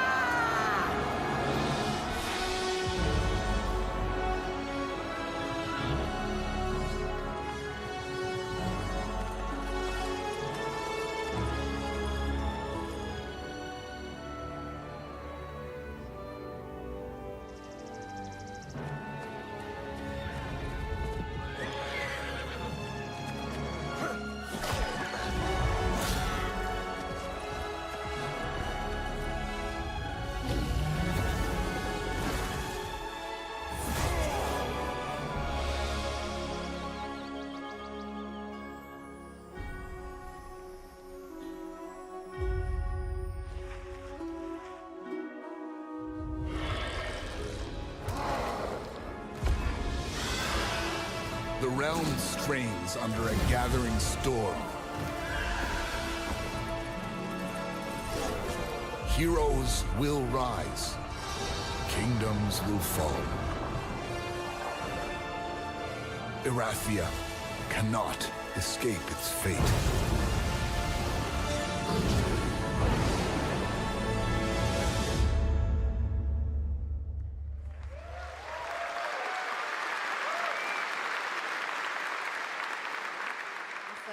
With that, now let's talk about Gamescom Cares, our platform at Gamescom dedicated to projects that give back. This year, we're putting the following topic in the spotlight: the unique power of the games community to be a force for good and drive real change.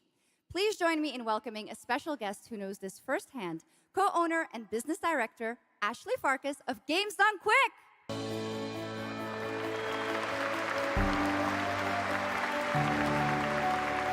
Hello, Ashley. Welcome to Gamescom ONL. So, tell us about Games Done Quick.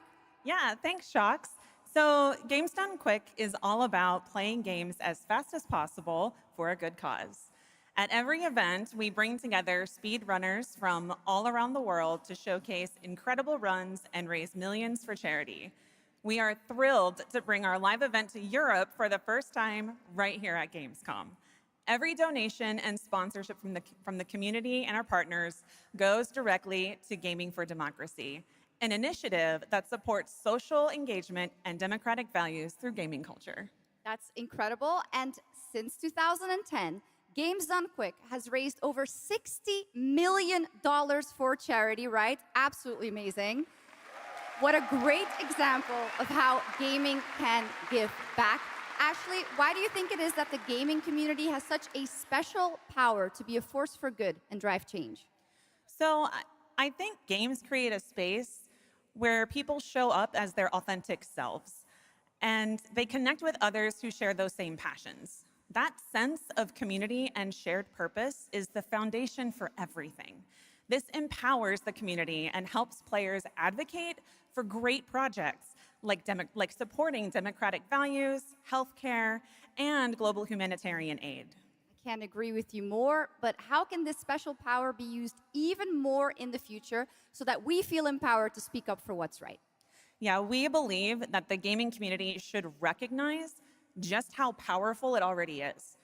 Organizations like the United Nations already do, and as organizers, it's our responsibility to create meaningful opportunities through community fundraising, local events, or creator collaborations.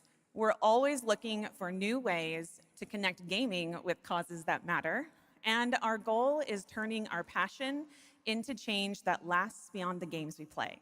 That's a great point. And of course, I have to ask, are there any more examples right here at Gamescom? Absolutely. There are so many for everyone to see and participate in this week, from charity streams like Loot for the World to life-saving initiatives and the Gamescom Forest, just to name a few. Gamescom is bringing gaming communities together to create a real-world difference. You're so right, Ashley. There's also Greenpeace, Life Lolly, Deutsche Stammzellspenderdatei, and Médecins Sans Frontières joining this community to be a force for good. Thank you so much for joining us, Ashley. I hope you have an amazing event right here at Gamescom. And of course, go check out all these great initiatives happening here at Gamescom Cares on our website. Awesome. Thank you, Shocks and Ashley. Last year at TGA, I was very excited to debut the new title from Uppsala, Sweden-based Neon Giant. From the small team behind The Ascent, No Law is an immersive open-world FPS RPG set in the cyber grunge city of Port Desire. And tonight, it's finally time to give you a new look at the game.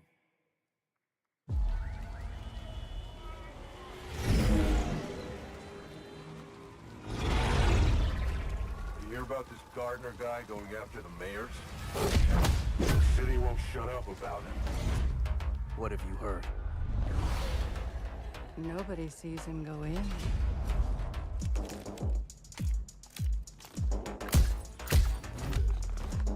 Nobody sees him come out. Good with his hands. Light on his feet. Dynamite with vacuum cleaners.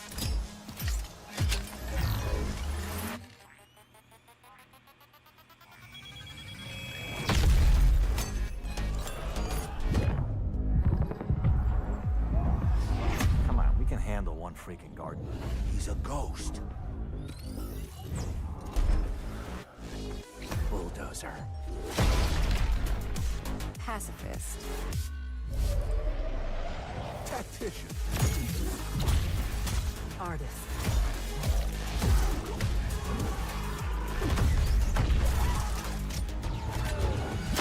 A lot of stories about how you operate, Gardner. Are they all true?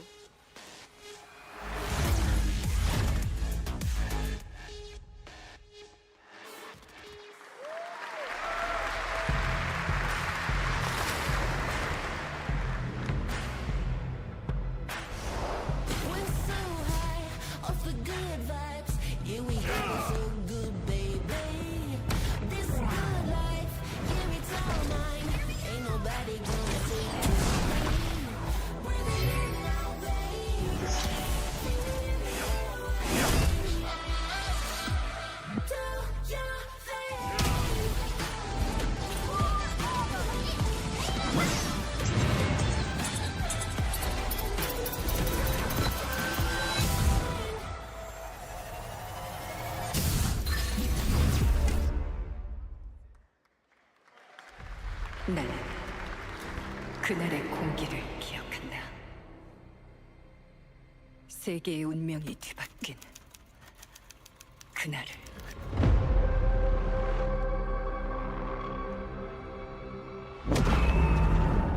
시공간을 찍고 나타난 미지의 함선이 하늘을 덮자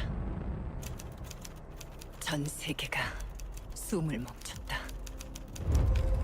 시간을 건너온 3명의 사도들은 다가올 절망의 미래를 경고했고 그들이 건네준 인류의 희망은 거대 기업 아니마 그룹의 탐욕에 의해 변질되고 말았다.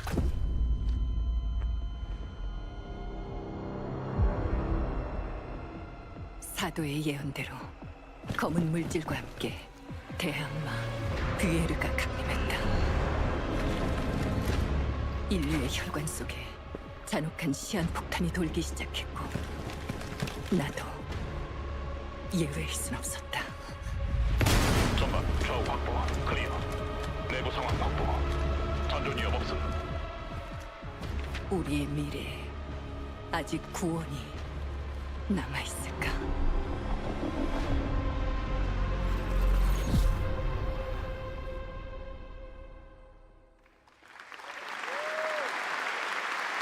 Last year at TGA, we revealed Ontos from Frictional Games in Malmo, Sweden, the spiritual successor to Soma. The game stars the incredible Stellan Skarsgård, and now we've got your first look at gameplay as the protagonist comes across a horrific experiment where a body's consciousness has been transferred to a server of rats.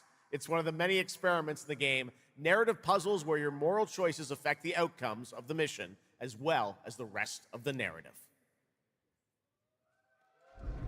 When I was 5 years old, I was very sick. But somehow, my dad did the impossible. Whatever that miracle was, it pushed him away from us. Crumby, do you hear me? Word of caution. Crombie's experiments could be active right now. Delicate style. Hey! Please! I need to talk to you!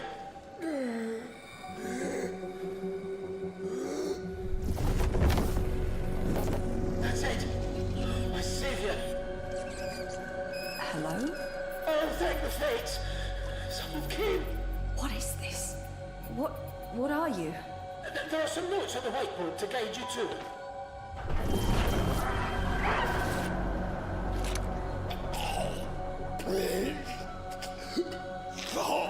Ah, okay. You said...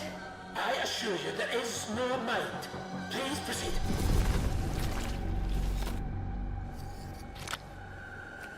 No! No! My body! No!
What a wild trailer from Daniel Mullins up in Vancouver, Canada, creator of Inscription. That was Pony Island 2, Panda Circus, described as a voyage through time, myth, divinity, and video games. All right, now it is time for some animal combat. I guess we had a little bit before with that. Gravhounds, right? A lot of animals tonight. From China-based TI Games comes Zoopunk, a 3D diesel punk action RPG starring a playable, get this, rabbit, rhino, and chipmunk. Wow. I know. Tonight we have the first look at Zoopunk's squad-based combat systems, including the potential fourth hero. There's another animal, Shocks, who fights with a long blade. There's even more. That's not all. You'll also want to keep an eye out for the marmot and otter bosses, too. Witness the wild world of Zoopunk.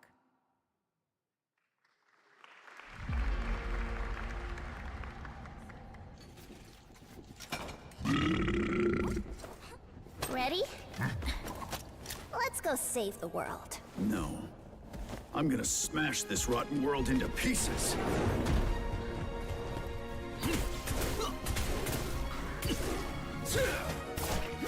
I've got you! We're about to risk our lives here. Is this the only way across?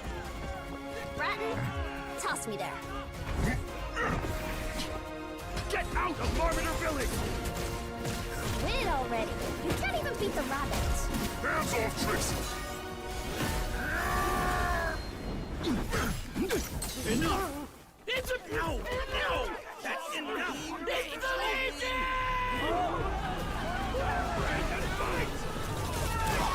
Where's the guard? Partisans, stand united! To arms! Hand over the spark!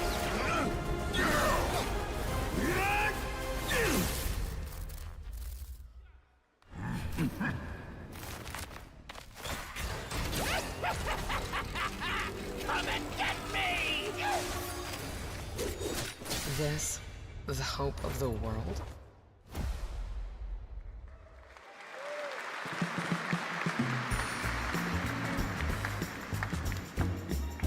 Don't mind the faded decor, just ignore the peeling paint. This place was full of glamour, but it's faded away. Might be a little fixer-upper, but it's no less quaint. Pull back the paper and you'll hear what these walls have to say. Bound by chains of family legacy, wrapped around your neck, making it hard to breathe. But he can ease your burdens, he can be your friend. Just take his red right hand, he'll make you understand. Whisper and poison truth while he assures you there are no ghosts at the Grand. There are no ghosts at the Grand. That was a new look at There Are No Ghosts at the Grand, a musical horror renovation game from Bristol, England-based Friday Sunday. We have some big reveals still to come, but first the announcement of a new game set in a vibrant world with amazing creatures. This is Roko Kingdom, a new open-world multiplayer creature collecting RPG.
태어나지도 죽지도 못한 채 얼마나 오래 홀로 떠돌았던가.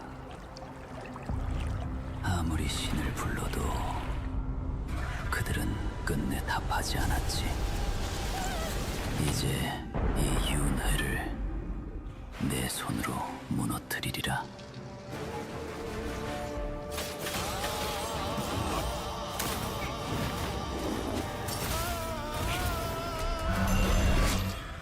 두려워 마라. 너는 이제 내가 되리니.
Okay, now I'm happy to welcome to the O&L stage a man who closed out Summer Game Fest with an epic reveal. Please join me in welcoming to the stage my good friend, the Final Fantasy VII Remake Series Director, Naoki Hamaguchi.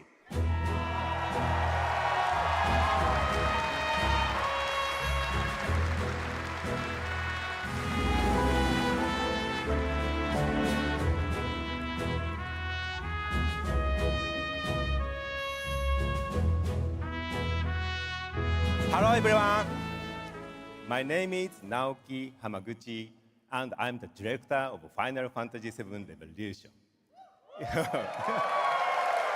Thank you. It's great to be back at the Gamescom to give you a glimpse of what my team is working on. What will you see in this brand new exclusive trailer so-called Weapons? Massive creature, the Cloud, and his team of legendary heroes will face in the final chapter of their epic journey. Final Fantasy VII Revolution will deliver an unforgettable experience in a world without boundaries, and will be available PlayStation 5, Nintendo Switch, Xbox XS, and PC in spring 2027.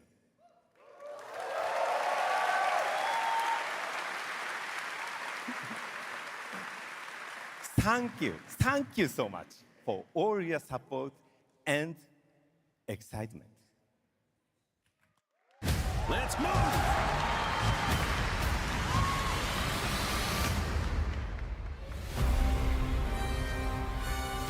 My fellow citizens, we are assailed on every side by the enormous meteor that looms over our heads, and by towering monstrosities termed weapons, like the one that made landfall outside Midgar. But I know that we will rise to every challenge and show heaven and earth that it is we who reign supreme.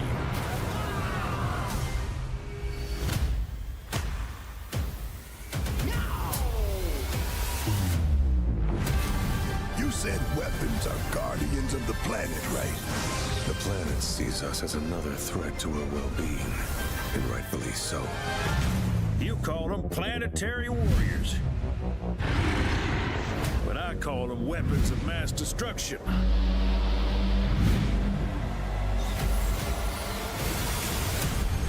Only one thing to do. We fight.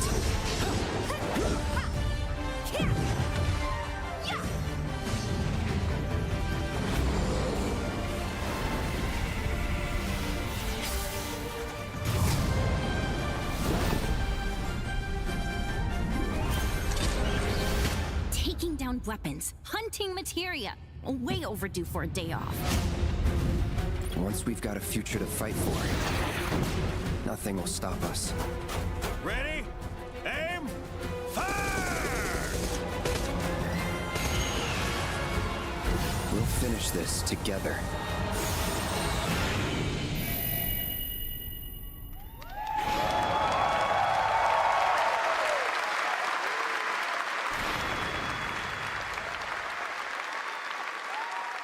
Final Fantasy VII Revelation looks truly epic, and we don't have to wait long. The game comes out next spring for all platforms at the same time.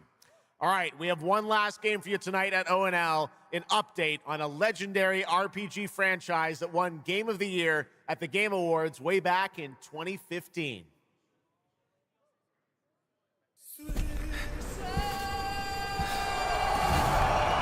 I see a white wolf striving forward towards a solitary tower. Never chose to be a witcher.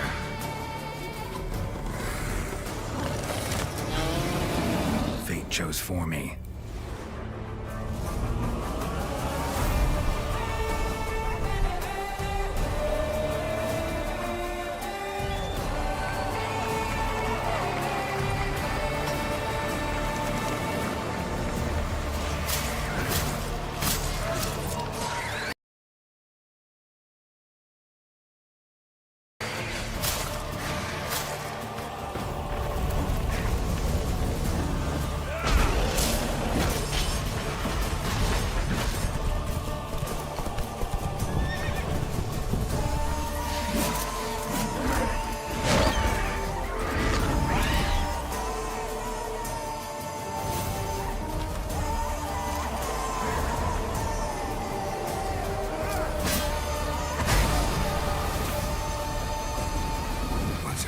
Witcher.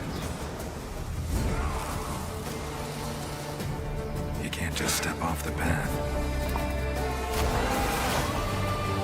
You're one for life.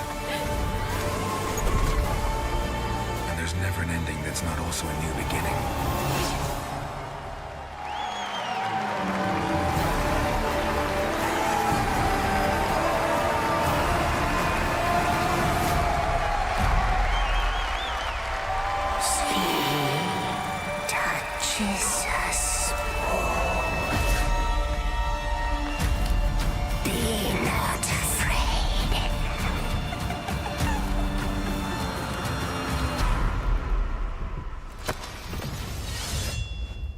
Didn't say I was afraid.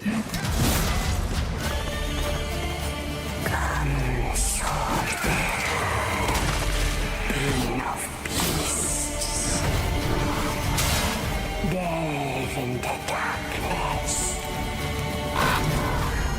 and see the truth of Letton's beauty. Garden demands blood, so we'll give it blood.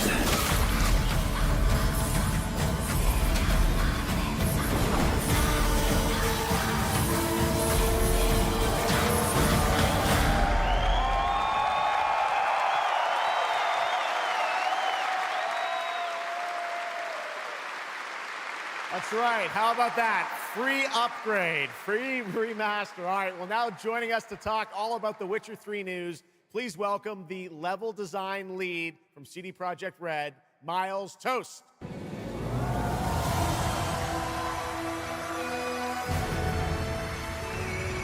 All right, Miles, you brought down the house with that news of the free remastered. This is definitely a surprise, and it's coming out in just a month, September 29th. To PC and consoles, including Switch 2 and even Battle.net. Lots of features in that trailer. Tell us which ones stand out the most to you. Oh, wow. So you can tell that the team definitely poured their hearts into this one, right? And it's a huge privilege for me to stand here and represent them. Thank you for the trust, guys. Secondly, features, right? So my favorite one is the visuals. Yeah. That's new textures, updated rendering, advanced path tracing, foliage, you name it. Geralt has never looked as good, even after all those years of retirement. Yeah. And then the other thing, definitely combat. It's more modern, smooth and precise. We updated camera, the targeting system, added new animations. And what I like a lot, new finishers. Wow. And then last one, Witcher 3 is a full-fledged RPG, right? So we completely revamped the ability system to give players more options. Well, it's a lot of stuff, as you saw in the trailer, only a month away. Let's move on now to Songs of the Past, which is a wild idea in and of itself, a new expansion for an 11-year-old game. What inspired you guys to build this? Yeah, it's super cool. Yeah. So we had this idea for one more story with Geralt for a while, but we couldn't quite figure out how to fit it into our busy schedules, right? Luckily, our friends from Fool's Theory came around, and they hired a bunch of old veteran Witcher 3 developers, including my mentor, Peter Janisser, and here we are today. Wow, well, that's so cool. Now, you mentioned, obviously, Geralt's back, but he has a new weapon, it looks like, in the trailer, sort of looks like a chain that he sort of throws out, right? Yeah, so this is Geralt's last adventure before we pass the torch on to Ciri, and we wanted to go out with a bang. So this chain is a weapon that is new in the game, but many people, perhaps hardcore Witcher fans, will realize that this is a weapon we first showed in the Witcher 1 intro. And we will talk about that and many more things here at Gamescom, so please kindly come by our booth or watch our Red streams that will happen every day. That's right. I know you have an extended demo that these fans will get to see at the booth. Tell us a bit about, everyone wants to know the content of the expansion, the new region, Letton.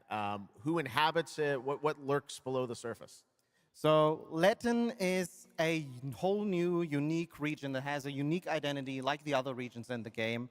It is filled with quests, new monsters, adventures, and exploration, just like the things that Witcher fans love. But it's an almost uncannily idyllic place that, however, has a dark secret lurking just underneath the surface. And as it is a Witcher game, this kind of secret requires a true professional Witcher to solve. Well, good thing we got one of those. All right, well, I imagine we can expect all the upgrades we heard about for the remastered. That will roll across all the expansions, including Songs of the Past? Absolutely, yes. All right, awesome. Well, I love the idea that you guys are doing this. And one last thing I wanted to ask you about. You have some news for people about the other expansions as well, right? Yes, so this is super cool. I can say today that tonight, both of our previous expansions, Hearts of Stone and Blood and Wine, will be free for everyone who owns the base game. And this is a great opportunity for, yeah, right? Just giving away all the free stuff tonight. It's the coolest part of the job, I guess. So, and this marks a great opportunity for people who have perhaps only played the base game, right, to jump in with the improvements from the remaster update and get a whole lot of stuff for free before we ship the Songs of the Past sometime next year. Wow. Well, I got to say, a lot of amazing Witcher news today. Thank you very much, Miles, for joining us, and we'll see you at the booth. Thank you. All right, Miles from CDPR. Congratulations. All right, and that is going to do it for ONL 2026, but that is just the start of Gamescom week, so stay tuned for news and updates throughout the weekend. And of course, we will see you again on December 10th, live in Los Angeles for the Game Awards 2026, where we will celebrate the best of the year, crazy year, and see what's next with a lot of brand new game announcements and surprises from the world's top game development studios. It's been another great opening night live, and before we go, of course, we've got to bring out my incredible co-host tonight, Shocks. Come on back out, Shocks. Thank you. Didn't you do such a great job? Thank you so much, Jeff. Thank you so much for having me once again, and what an amazing show.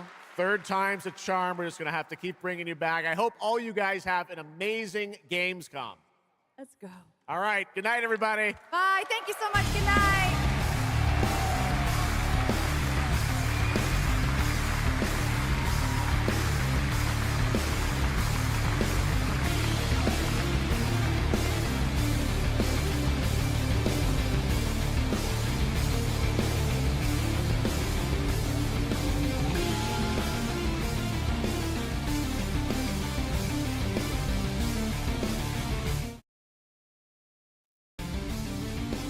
Hallå allesammans. Ja, showen är över. Hallå huset. Hallå huset. Ja, vad känner vi? Ja. Lite blandade känslor ändå. Ja. Ja, jag såg några grejer som jag kände var gav mig bra mer feeling än kanske där vi avslutade kavalkaden. Ja, det var en bra build-up till slutet. Och nu, stort Witcher-fan. Jag tror ett av de spelen jag har lagt ner mest timmar i. Men det var en liten glimt av Witcher 4 eller någonting. Ja, man skulle avsluta med det tycker jag. Men ja, kul med en expansion, givetvis. Men... Ja, herregud ja. Det är mycket nytta med Witcher 3 där. Det är liksom de har en remaster som kommer ut 29. Massa trevliga uppgraderingar, mer modern combat. Alltså jag tror man jobbar hårt med den nya versionen. Och sen, allting som är nytt till det är ju gratis. Vilket är jävligt schysst för ett spel som släpptes för 11 år sedan. Och du kan köpa det för typ 40 spänn när det är Steam-re eller sånt där. Det är... Visst sa de även att det var... Ja, nej, men att det var uppdateringar till Switch-versionen också. Okej. Okay. De sa Switch också. Ja, jag antar att det är liksom all over the place. Men kändes det som att den här spelgalan, eller vad man nu ska kalla det för, är också väldigt drabbad av GTA 6 problematiken som liksom någonstans genomsyrar hela året. Typ att det kanske inte är så många som... Alltså man vill inte tävla mot GTA 6 i uppmärksamhet. Nej, eventuellt. Men det var ju ändå... Det var ingen så här riktigt bangers. Om man kan bara kolla på de liksom så här stora titlarna så är det väl kanske Gears of War som liksom är på den AAA-nivån. Control Resonant kan väl också inräknat där. Ja. Men det, ja. Ska vi se, Pappakatt skriver No-La typ. Ja, men No-La såg fett ut. Jag kan hålla med honom om det också. Jag tyckte det såg asfett ut. Håller med. Ja, jag säger Fist. Eller Supunk. Alltså, Supunk är ju uppenbarligen... Bra år för djur generellt. Vi hade ju också det där som jag sa, Grabhounds. Just det. Visst, alltså. Så Aaron hoppades på kom från gamla Battlefield-utvecklare. Det var inte riktigt där, men det är det. Det är gamla Battlefield-utvecklare bakom det, men det är ju inte... Det är inte en svensk studio, utan det är en amerikansk-baserad studio. Men lite Halo, lite Battlefield och Battlefront. Så att, Nej. Sen har du ju Lövsång, såklart, som är direkt bara pow, liksom sticker ut som ingenting annat i mina ögon. Där vill jag höra historien bakom namnet. Vill jag veta varför det är ett nordiskt ö, liksom. Det är alltid intressant. Precis. Varför liksom typ vet de om... Alltså sådär. Det bör finnas en story där som kan vara säkert intressant för oss här i Norden. Kanske inte intressant för resten av världen. Men så här, varför?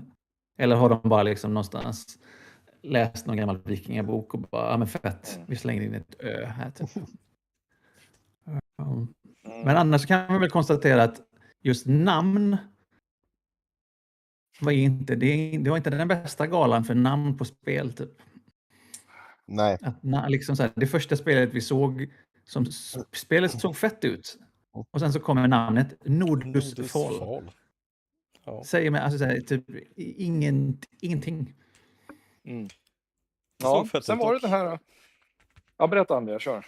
Nej, men det såg ju, Nordus Fall såg ju ändå väldigt fett ut. Det kändes ju, det gav ju väldigt mycket From Software-vibbar jävligt tydligt. Men i slutändan så här, det landar lite platt med det där Nordus Fall grejen. Men jag tror det kan bli nice från Hoj och Soft.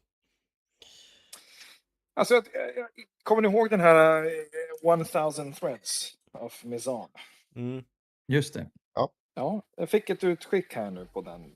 Det är ju MBC Game Studio som tydligen är gamla BioWare, Hi-Res och Ubisoft Montreal. Och, har du häpnat, Bungie. Som har gått ihop. Och det var ju jäkligt, det stack ut med idén om dessa flygande mattor. Som kändes som ett det var liksom genomtäckt Sonic Riders. Aladdin på tech liksom. Ja. Så den kändes också som att den stack ut. Jag vet att vi snackade om det innan, så det är nice med långa gameplay-trailers. Så där var ju Warlock tveklöst en utstickare. Det har även dykt upp diverse previews på spelet nu, på olika sidor. Ja, okej. Och Warlock? Nej, på Threads of Mizan. Intressant.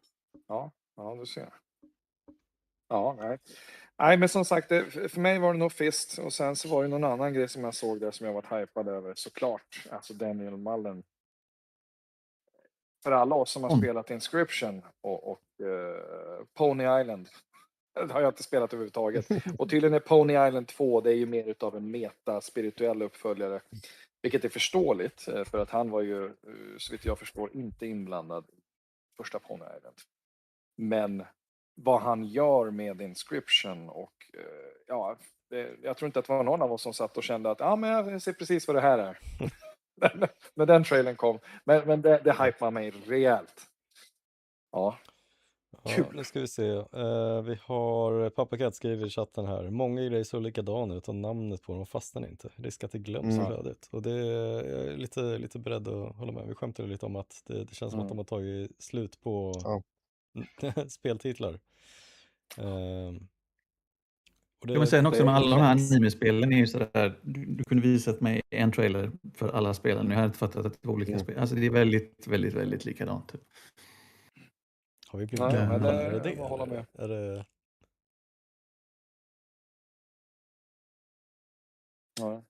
Ja, jag vet inte. Jag tänker att det... Men bästa collaben var ändå Lego och Skylines. Den Paradox. Den perfekta matchen på Tinder, liksom. Speltinder wins. Just det. Jag förstår inte att folk inte har kommit på det tidigare. Ja, nu i efterhand. Det är så här. Självklart. Ja. Men alltså Lego, Ja. det är en stor jätte att jobba med, så att det är liksom... Ja. Jag tror att det är långa ledtider där också. Jag kan meddela att jag sökte jobb som vice vd på Volvo i våras. Jag fick inte jobbet, men jag gjorde det. Critic Viking frågade vilka var före detta DICE. Det är alltså då Gravhounds. Det var ju WoW-shootern. Som var bland annat, ja, DICE är väl kanske ta i från mitt håll, men tveklöst Battlefield-utvecklare och Battlefront-utvecklare. Jag tror man får ju tänka på att DICE och Battlefield har utvecklats i 25 år eller något sånt där, så att X-DICE är väldigt brett liksom. Men de kan ju sina shooters ändå. Och sen är det ju så här med E-Day. Jag vart ju väldigt besviken när jag såg att de skulle göra ett nytt Gears. För jag hade hoppats på att Coalition skulle ta och få göra någonting nytt. Men The Powers That Be sa väl, nej, det funkar inte med SEO, inte fan vet jag. Nej, nu är jag hemsk, men Gears E-Day har gått från att varit otrolig opepp från mitt håll, så jag orkar inte mer Gears. Gears Tactics kändes verkligen som att det pikade, tyckte jag. Underbart. Men det ska bli kul att se någonting som fläskar på rejält när det kommer till presentationen. För lite som jag var inne på där, The Coalition har ju inte bara varit liksom stöttande för de studios inom Microsofts stall som har utvecklat på Unreal. De var ju också där och hjälpte. De var ju partners till Epic när Epic släppte The Matrix-demot för att hjälpa till med optimering på framförallt Xbox-konsolerna också. Men att de nu får fläska på här och spänna musklerna, det är kul ibland att se hur väl en Xbox-studio kan göra. För tyvärr så har ju de fått trampa lite med att deras visuella presentation oftast jämförs med exempelvis då PlayStation, och de har ju det cinematiska alltså låst sen länge. Så att det här är ju en av de få stunder det känns som att de verkligen får kliva fram. Så att jag börjar bli smått pepp. Men det var en uppförsbacke hit. Gears är lite grann som pizza, du vet. Det är liksom, även om man inte är sugen på det så kan man ändå tänka, en pizza, jag kan tänka mig en pizza. Ja, absolut. Det är den där motorsågsgeväret som bara, fan det där är ändå coolt. Ja, det blir aldrig tråkigt. Nej. Och för alla sentimentala då, som Lancelot Swee är inne på här. Kul att få hänga med dem igen också. Ja, det är väl ändå lite romantiskt, måste man säga. Och få träffa dem. Som så episkt och romantiskt och sorgligt offrade sig för sina vänner. Ja, nej, men ja. Gears E-Day är såklart på horisonten, så och inte långt kvar heller. Så att kul för dem att få fläska lite, spänna muskler. Ja. Makrillo frågar om Microsoft har någon egen show. Microsoft kommer ju köra. Nej, de kommer köra shower från sitt bås. De gör ju det varje år. Jag vet inte om de kommer att återvända till sin storhet. Som de har gjort. Det kommer inte vara någon sån här E3-liknande show, utan de kommer mer köra lite så här speldemos och snacka om lite utvecklare, antar jag. Ja, alltså, ja, men precis. Det är ingen Developer Direct, så det är ingen E3-showcase. Men det är däremot, de är ganska duktiga på att visa nytt material under den veckan som kommer. Så att räkna med om det är onsdag start eller om det är torsdag, fredag, lördag, söndag eller hur fan de kör. Men de har ju en studio i sin monter. Jag tänkte säga det, montern för 3 år sedan tror jag den var den som störst. Jag tror att den tog 60% av hall 7. Vilket är helt otroligt. Det är nästan som att de själva har liksom en monter lika stor som när Comic Con hade en dålig period på Kistamässan. Och då är det värt att punktera, PlayStation har 0% närvaro. Ja, de behöver ju väl inte det. Men det kan man ju också inte hålla med om. Man kan ju tycka att det är tråkigt att de inte är här. Det är absolut. Men ja, Xbox ska köra, så vitt jag har förstått, de kommer köra liveströmmar hela veckan från den och visa upp ny gameplay och sånt som de brukar göra. Jag har för mig också att vi kommer få se nytt gameplay från Fable. Ralph Fulton från Playground är förbi. Kommer säkerligen prata mer om det för de som är intresserade av det. Så att det finns absolut, om man är ute efter Xbox och PC och de spel som släpps från deras stall, så finns det mer material att se. Ja. Hur känner ni med överraskningar från showen? Var det någonting som verkligen så här tog er på sängen, så att säga? Jag skulle inte gå så långt kanske, men jag har varit nyfiken i alla fall på Afterworld. Paradox nya. Jag läste mig till att det är Paradox Development Studio som ligger bakom det, som är samma studio som gör Crusader Kings 3 och Hearts of Iron 4. Och att det är strategispel i samma anda. Så det är riktigt fläskig grand strategy. Ja, på postapokalyptiskt Amerika. Man spelar som en stam typ. Där det finns diverse olika att välja på. Man börjar med att välja lagar och moral och whatever för stammen och bygger därifrån, och sen så blir det mer större allt eftersom. Så att jag vet inte, det finns inte jättemycket info om det, men jag är nyfiken på det. Vill veta mer. Ja, det ska bli kul att följa. Ni andra då? Känner ni att ni blev glatt överraskade av någonting, eller någon chock som kom? Egentligen inte, ska jag säga. Det var ganska jämnt över hela slagfältet, på att säga. Ja, men det var kul att se Mega Man. Rayman ser ju kul ut.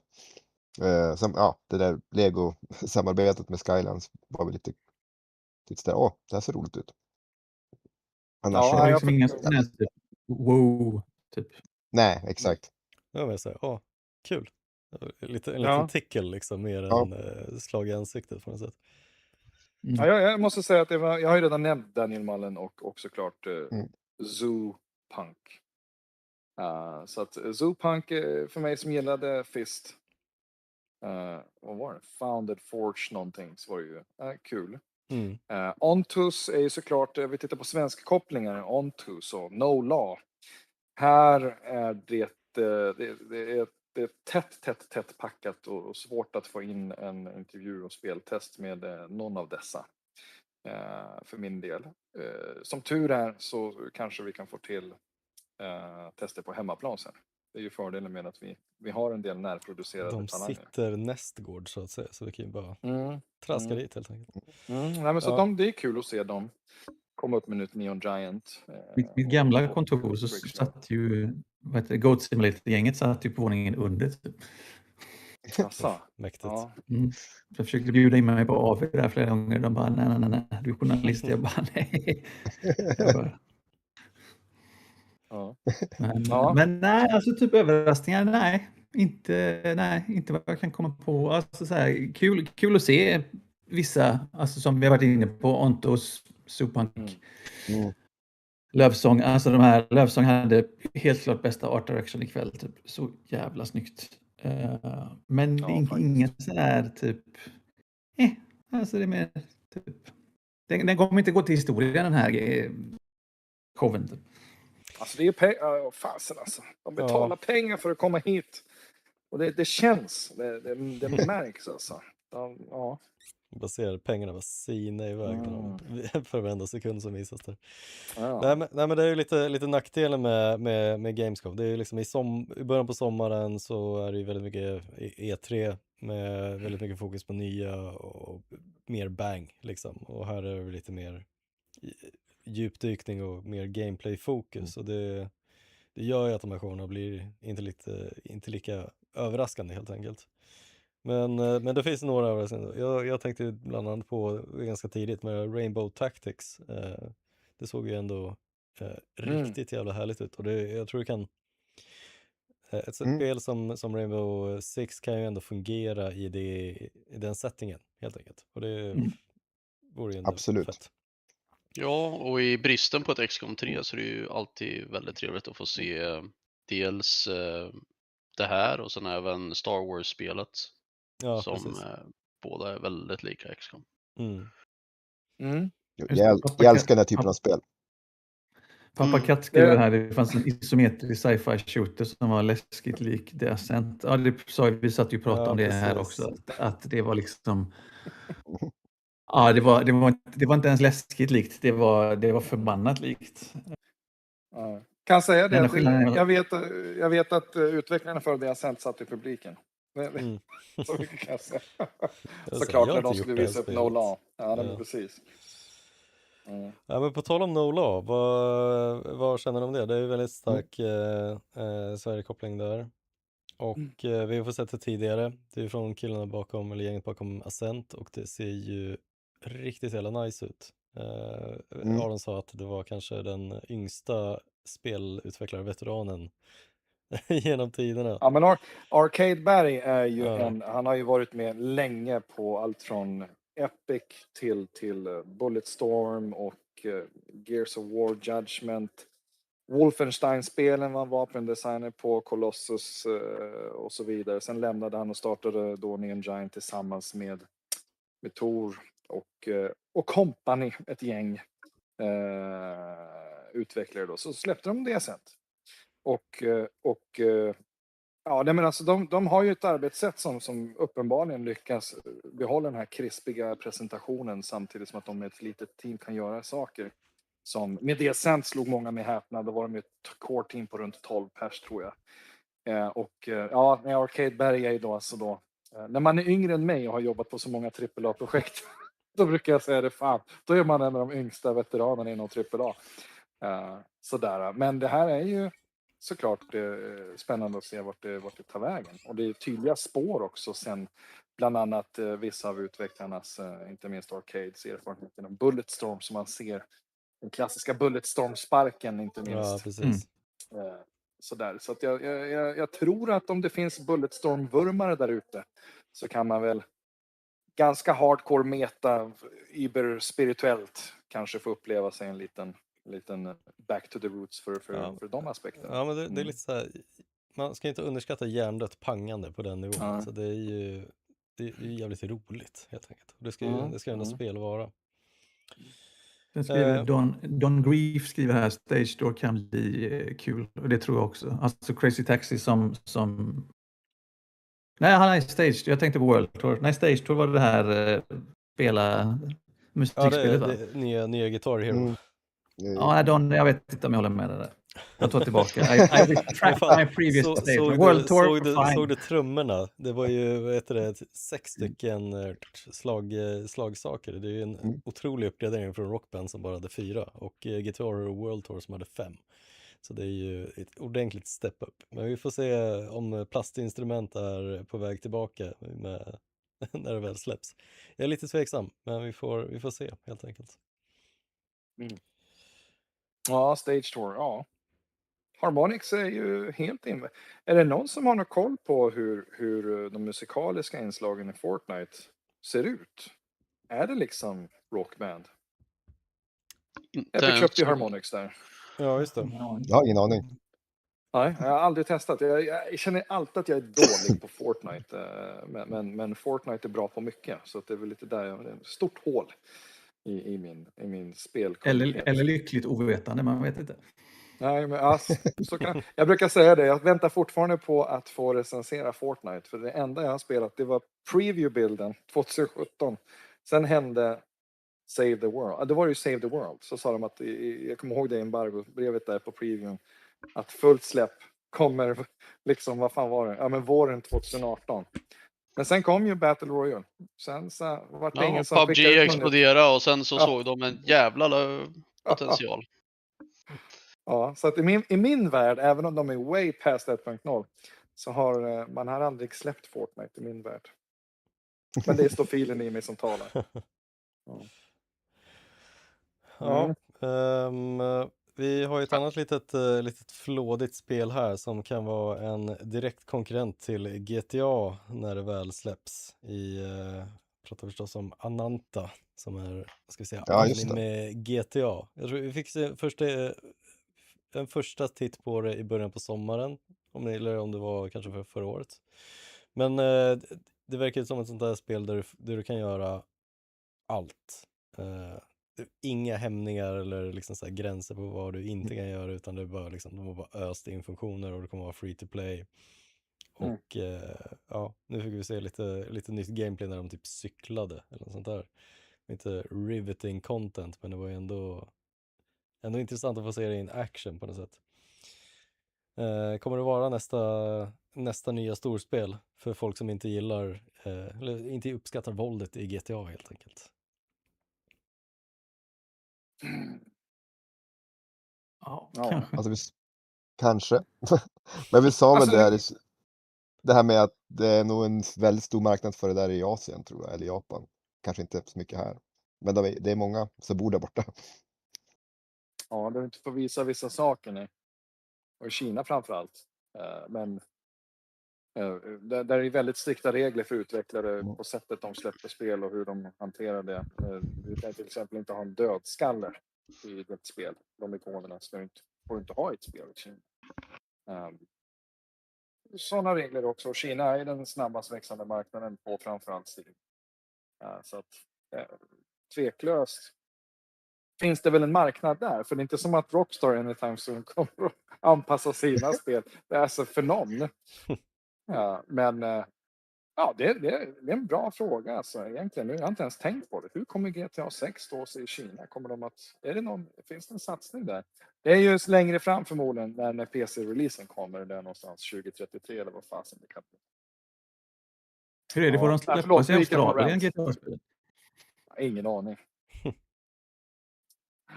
Ingen aning. Ja, Men jag tänkte på det du sa, André. Alltså, är GTA... Jag vet ju att våldet är en integral del av upplevelsen. Men jag tänker på GTA, är våldet den stora attraktionen med GTA? Det är därför jag spelar GTA, bara för att puckla Det på är det, ja. andra. Det är fan. Måste man göra. Ja, men precis. Ja. Jag tänker just frihetsaspekten, har den blivit förlegad med åren när allting är open world? Eller vad är det med GTA? Ja, det finns för mer att man gör någonting med frihetsaspekt. Jag tänker nu på Red Dead Redemption 2 till exempel. Som är deras senaste storspel. Och där gjorde man ju någonting med den öppna världen som inte riktigt har vare sig setts innan eller replikerats än. I form av hur mycket man har lagt ner tid på bara små saker som händer hela tiden när du gör saker, du stöter på allt möjligt. Det är så mycket det är så mycket, vad fan säger man, incentives till att utforska världen hela tiden. Som inte handlar om att det är också så checka här, man lägger boxar. ner, alltså detaljarbetet är, alltså när man börjar inse typ att alla fåglar i Red Dead Redemption 2 har egna start- och landningsanimationer som hör till exakt den typen av fågel. Alltså vilken utvecklare gör en sånt? Ja, det är galenskap. Det är galenskap, det är sjukt. Ja, och här kan vi jämföra med Crimson Desert som också fick lite tid under kvällens stream. Att du skulle få en till uppdatering i Crimson Desert. Men där kan man ju kolla på vad som händer om man bara dunkar in funktioner i ett spel utan att faktiskt göra dem bra. För det blir väldigt kontrast om man liksom jämför Crimson Desert med Red Dead Redemption. Båda bra spel på sina egna sätt. Men Red Dead är ju det märks ju att de har lagt ner kärlek i varenda liten detalj de har liksom lagt in i spelet. Inte så här, men vi lägger till en fisk. Men är problemet med Crimson Desert att folk, fansen säger saker de vill ha och utvecklarna bara, fuck it, vi kan göra det så vi gör det. Och det är så här, den gamla Jurassic Park-paradoxen typ. Vi vet att vi kan, men borde vi typ? Yeah. Jag tror att det är deras MMO-rötter som vi ser spåren av här. Jag tror inte att de har någon... Alltså det är klart de tar hänsyn till player feedback. Men min känsla är att de är vana att jobba på det här sättet. Nu råkar det vara en single player-upplevelse. Och varför sluta här? Det var väl också, rätta mig om jag har fel nu, men var inte Crimson Desert tänkt från början som ett MMO också? Jo, jag tror det. Det kanske det var. Det kanske det var. Jag måste ju slå ett slag för Crimson Desert och Pearl Abyss. Jag tycker att de gör ett enastående jobb som har, om det inte vore som sagt för det vi pratade om tidigare med relativt smäig protagonist och liksom agendan hos honom. Cliff då, den gode Cliff.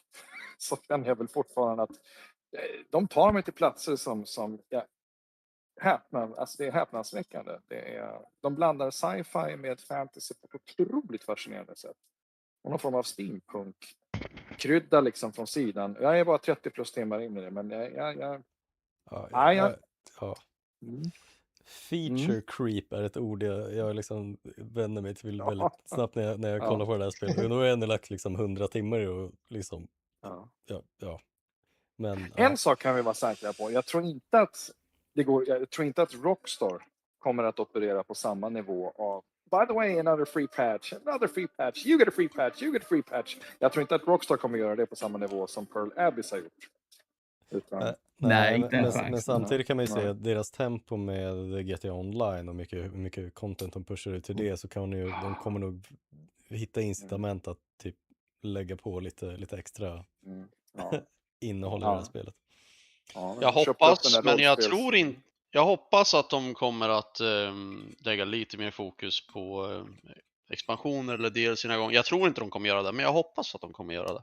Det känns som att de kommer knyta samman online-världen med single player-upplevelsen lite mer, men vi får se. De lär ju framförallt lägga mycket mer krut på alltså hela funktionaliteten kring online-världen, för det känns ju som ett stenåldersspel i den aspekten när man spelar GTA 5.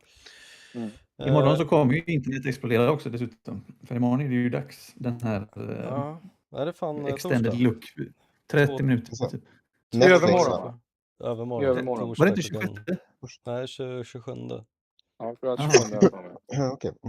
Eller så är det 26. Ja, i vilket fall. Men ja, det är intressant att GTA är runt hörnet.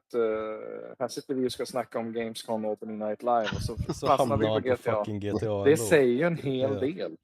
Men jag skulle vilja säga det att när vi tittar på just genrer, alltså AAA-genren, den har ju blivit så pass, jag tror att det är en otrolig inflation på den idag. Vi pratar om Red Dead Redemption 2, vilket är ett unikum i sig. Jag tror personligen inte att detaljrikedomen och de extrema iterationer som Rockstar gjorde med Red Dead 2. Jag skulle våga chansa på att samma öga för detaljer inte kommer att finnas i GTA 6. Det kommer att vara en löjligt detaljrikedom. Alltså otroligt, det är precis så extremt. Men jag tror inte att den här bizarra nivån som vi pratar om när det kommer till Red Dead 2. Jag tror inte att Rockstar mäktar med det.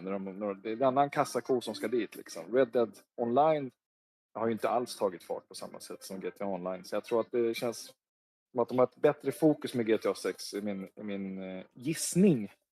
För det är också en lite annan typ av spel och annan skala på det så mot Red Dead Redemption. Där man liksom måste, eller ur Rockstars synpunkt då, med de resurserna de har, måste gå ner på den extrema detaljnivån för att skapa liv i världen som annars är ganska tom om de inte hade gjort det de gjorde. Medan i GTA-spelen så har du ju by default en väldigt livfull värld så. Det är ju hastigheten typ som gör skillnaden. Alltså GTA är snabbt och Red Dead är långsamt. Liksom. Det är ändå starkt att du kallar det för snabbt, måste jag säga, Mike. Det känns som att de rör sig som pansarvagnar i samtliga Rockstar-spel, tycker jag. Jag menar typ att i Red Dead så det blir liksom inte sport, alltså det blir lite sport, det går mycket till fots och sådär liksom. Sen är jag fortfarande av åsikten att de borde patcha in en möjlighet att kunna gå snabbare i lägret, för att det där än idag så kan jag bli irriterad bara jag tänker på det, typ, att hur jävla långsamt han gick i lägret. Typ. Ja, jag håller med. Det där var jag förstår fullständigt kritiken, och jag kommer ihåg Thomas pratade ju om att han tyckte det var så segt i Red Dead Redemption 2. Medan jag älskar det. För det finns fan inga andra spel som ens vågar göra det, utan det ska alltid vara snabbt och käckt. Så det var kul att få uppleva det från en AAA-utvecklare som verkligen bara nördar ner sig i nu ska vi göra det här så inlevelsefullt som möjligt bara. Lite lugna favoriter vi bara helt enkelt. Men, verkligen.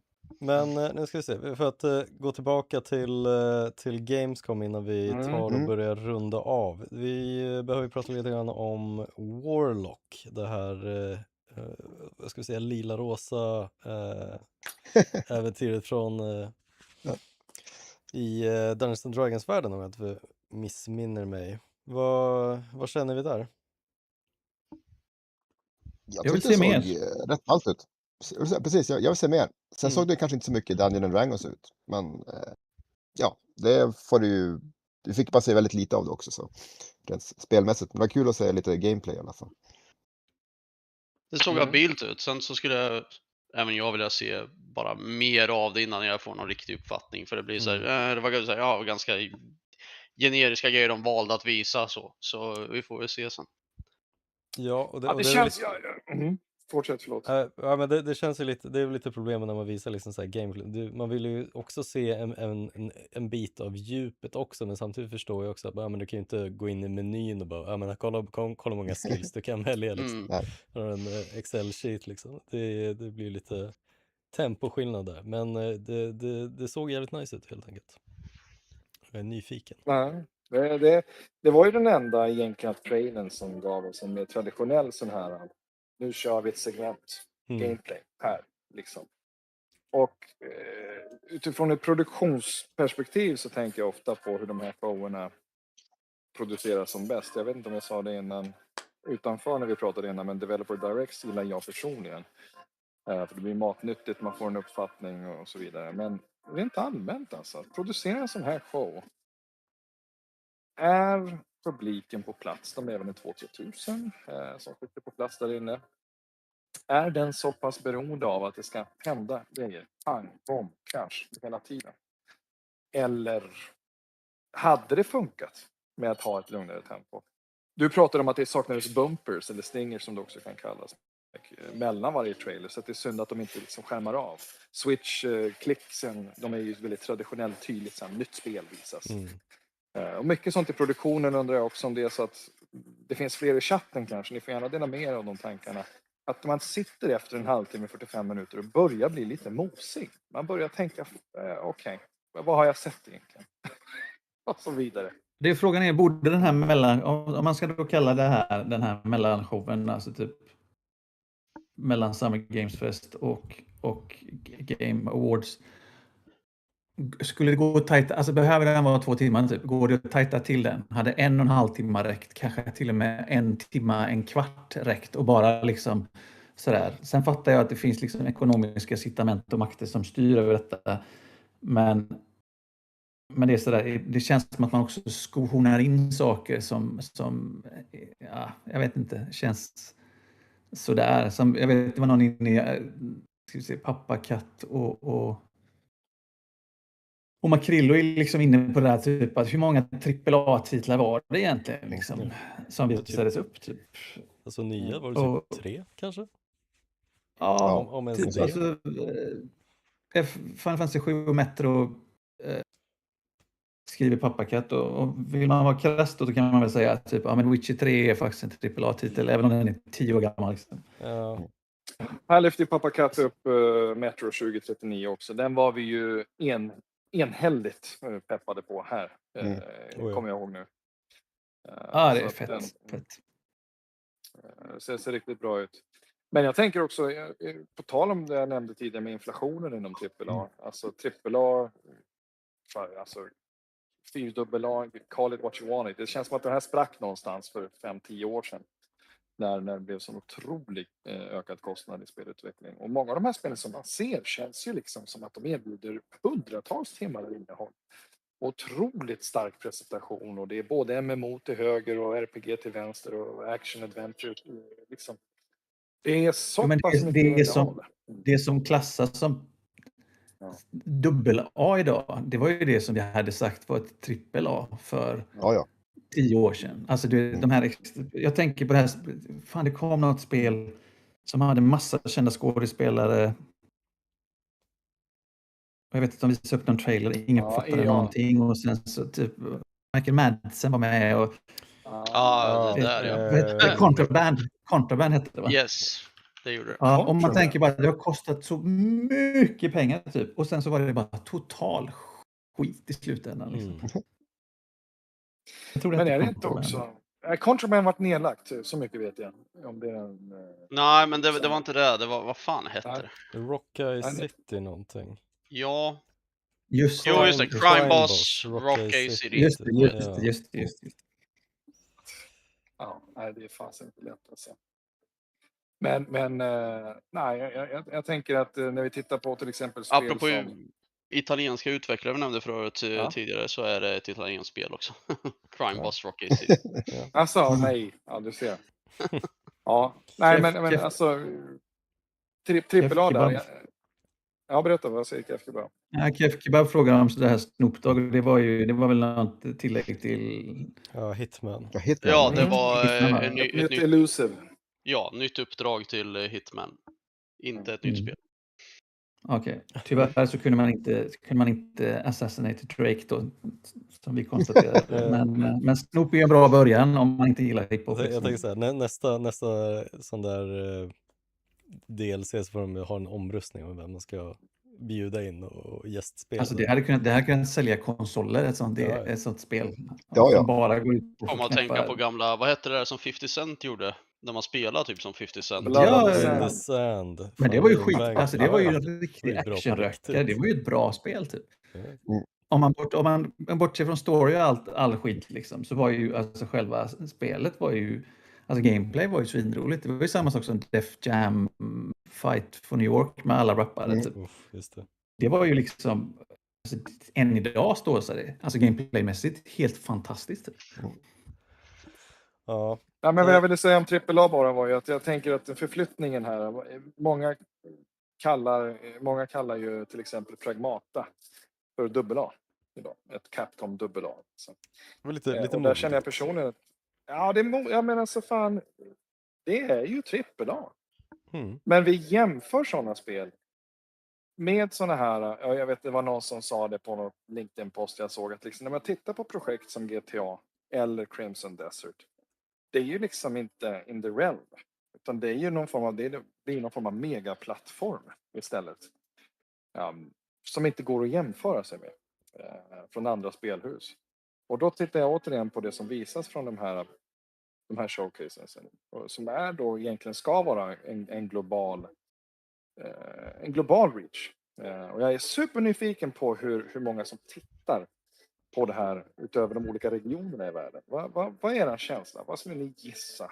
För att det är klart de skryter om hur många nya som har tittat varje år. Att de slår nya rekord. Så här många miljoner tittade på Opening Night Live och så vidare. Jag är supernyfiken på vilka territorier.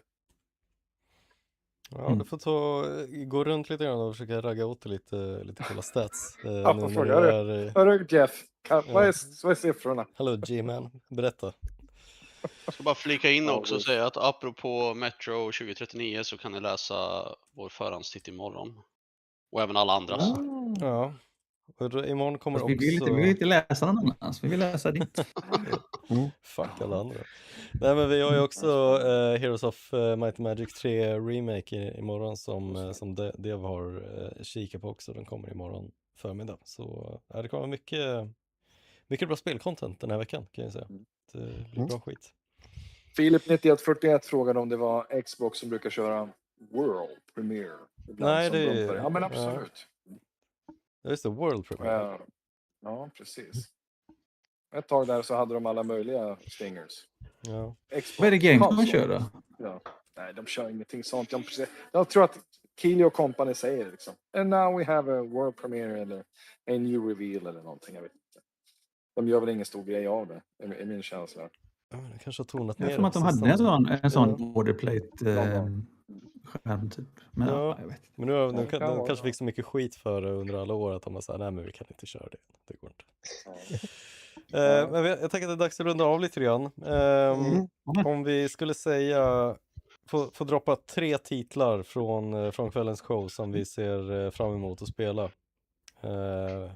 Johan. Kan jag börja, för jag har redan sagt mina. Förlåt Johan. Ja.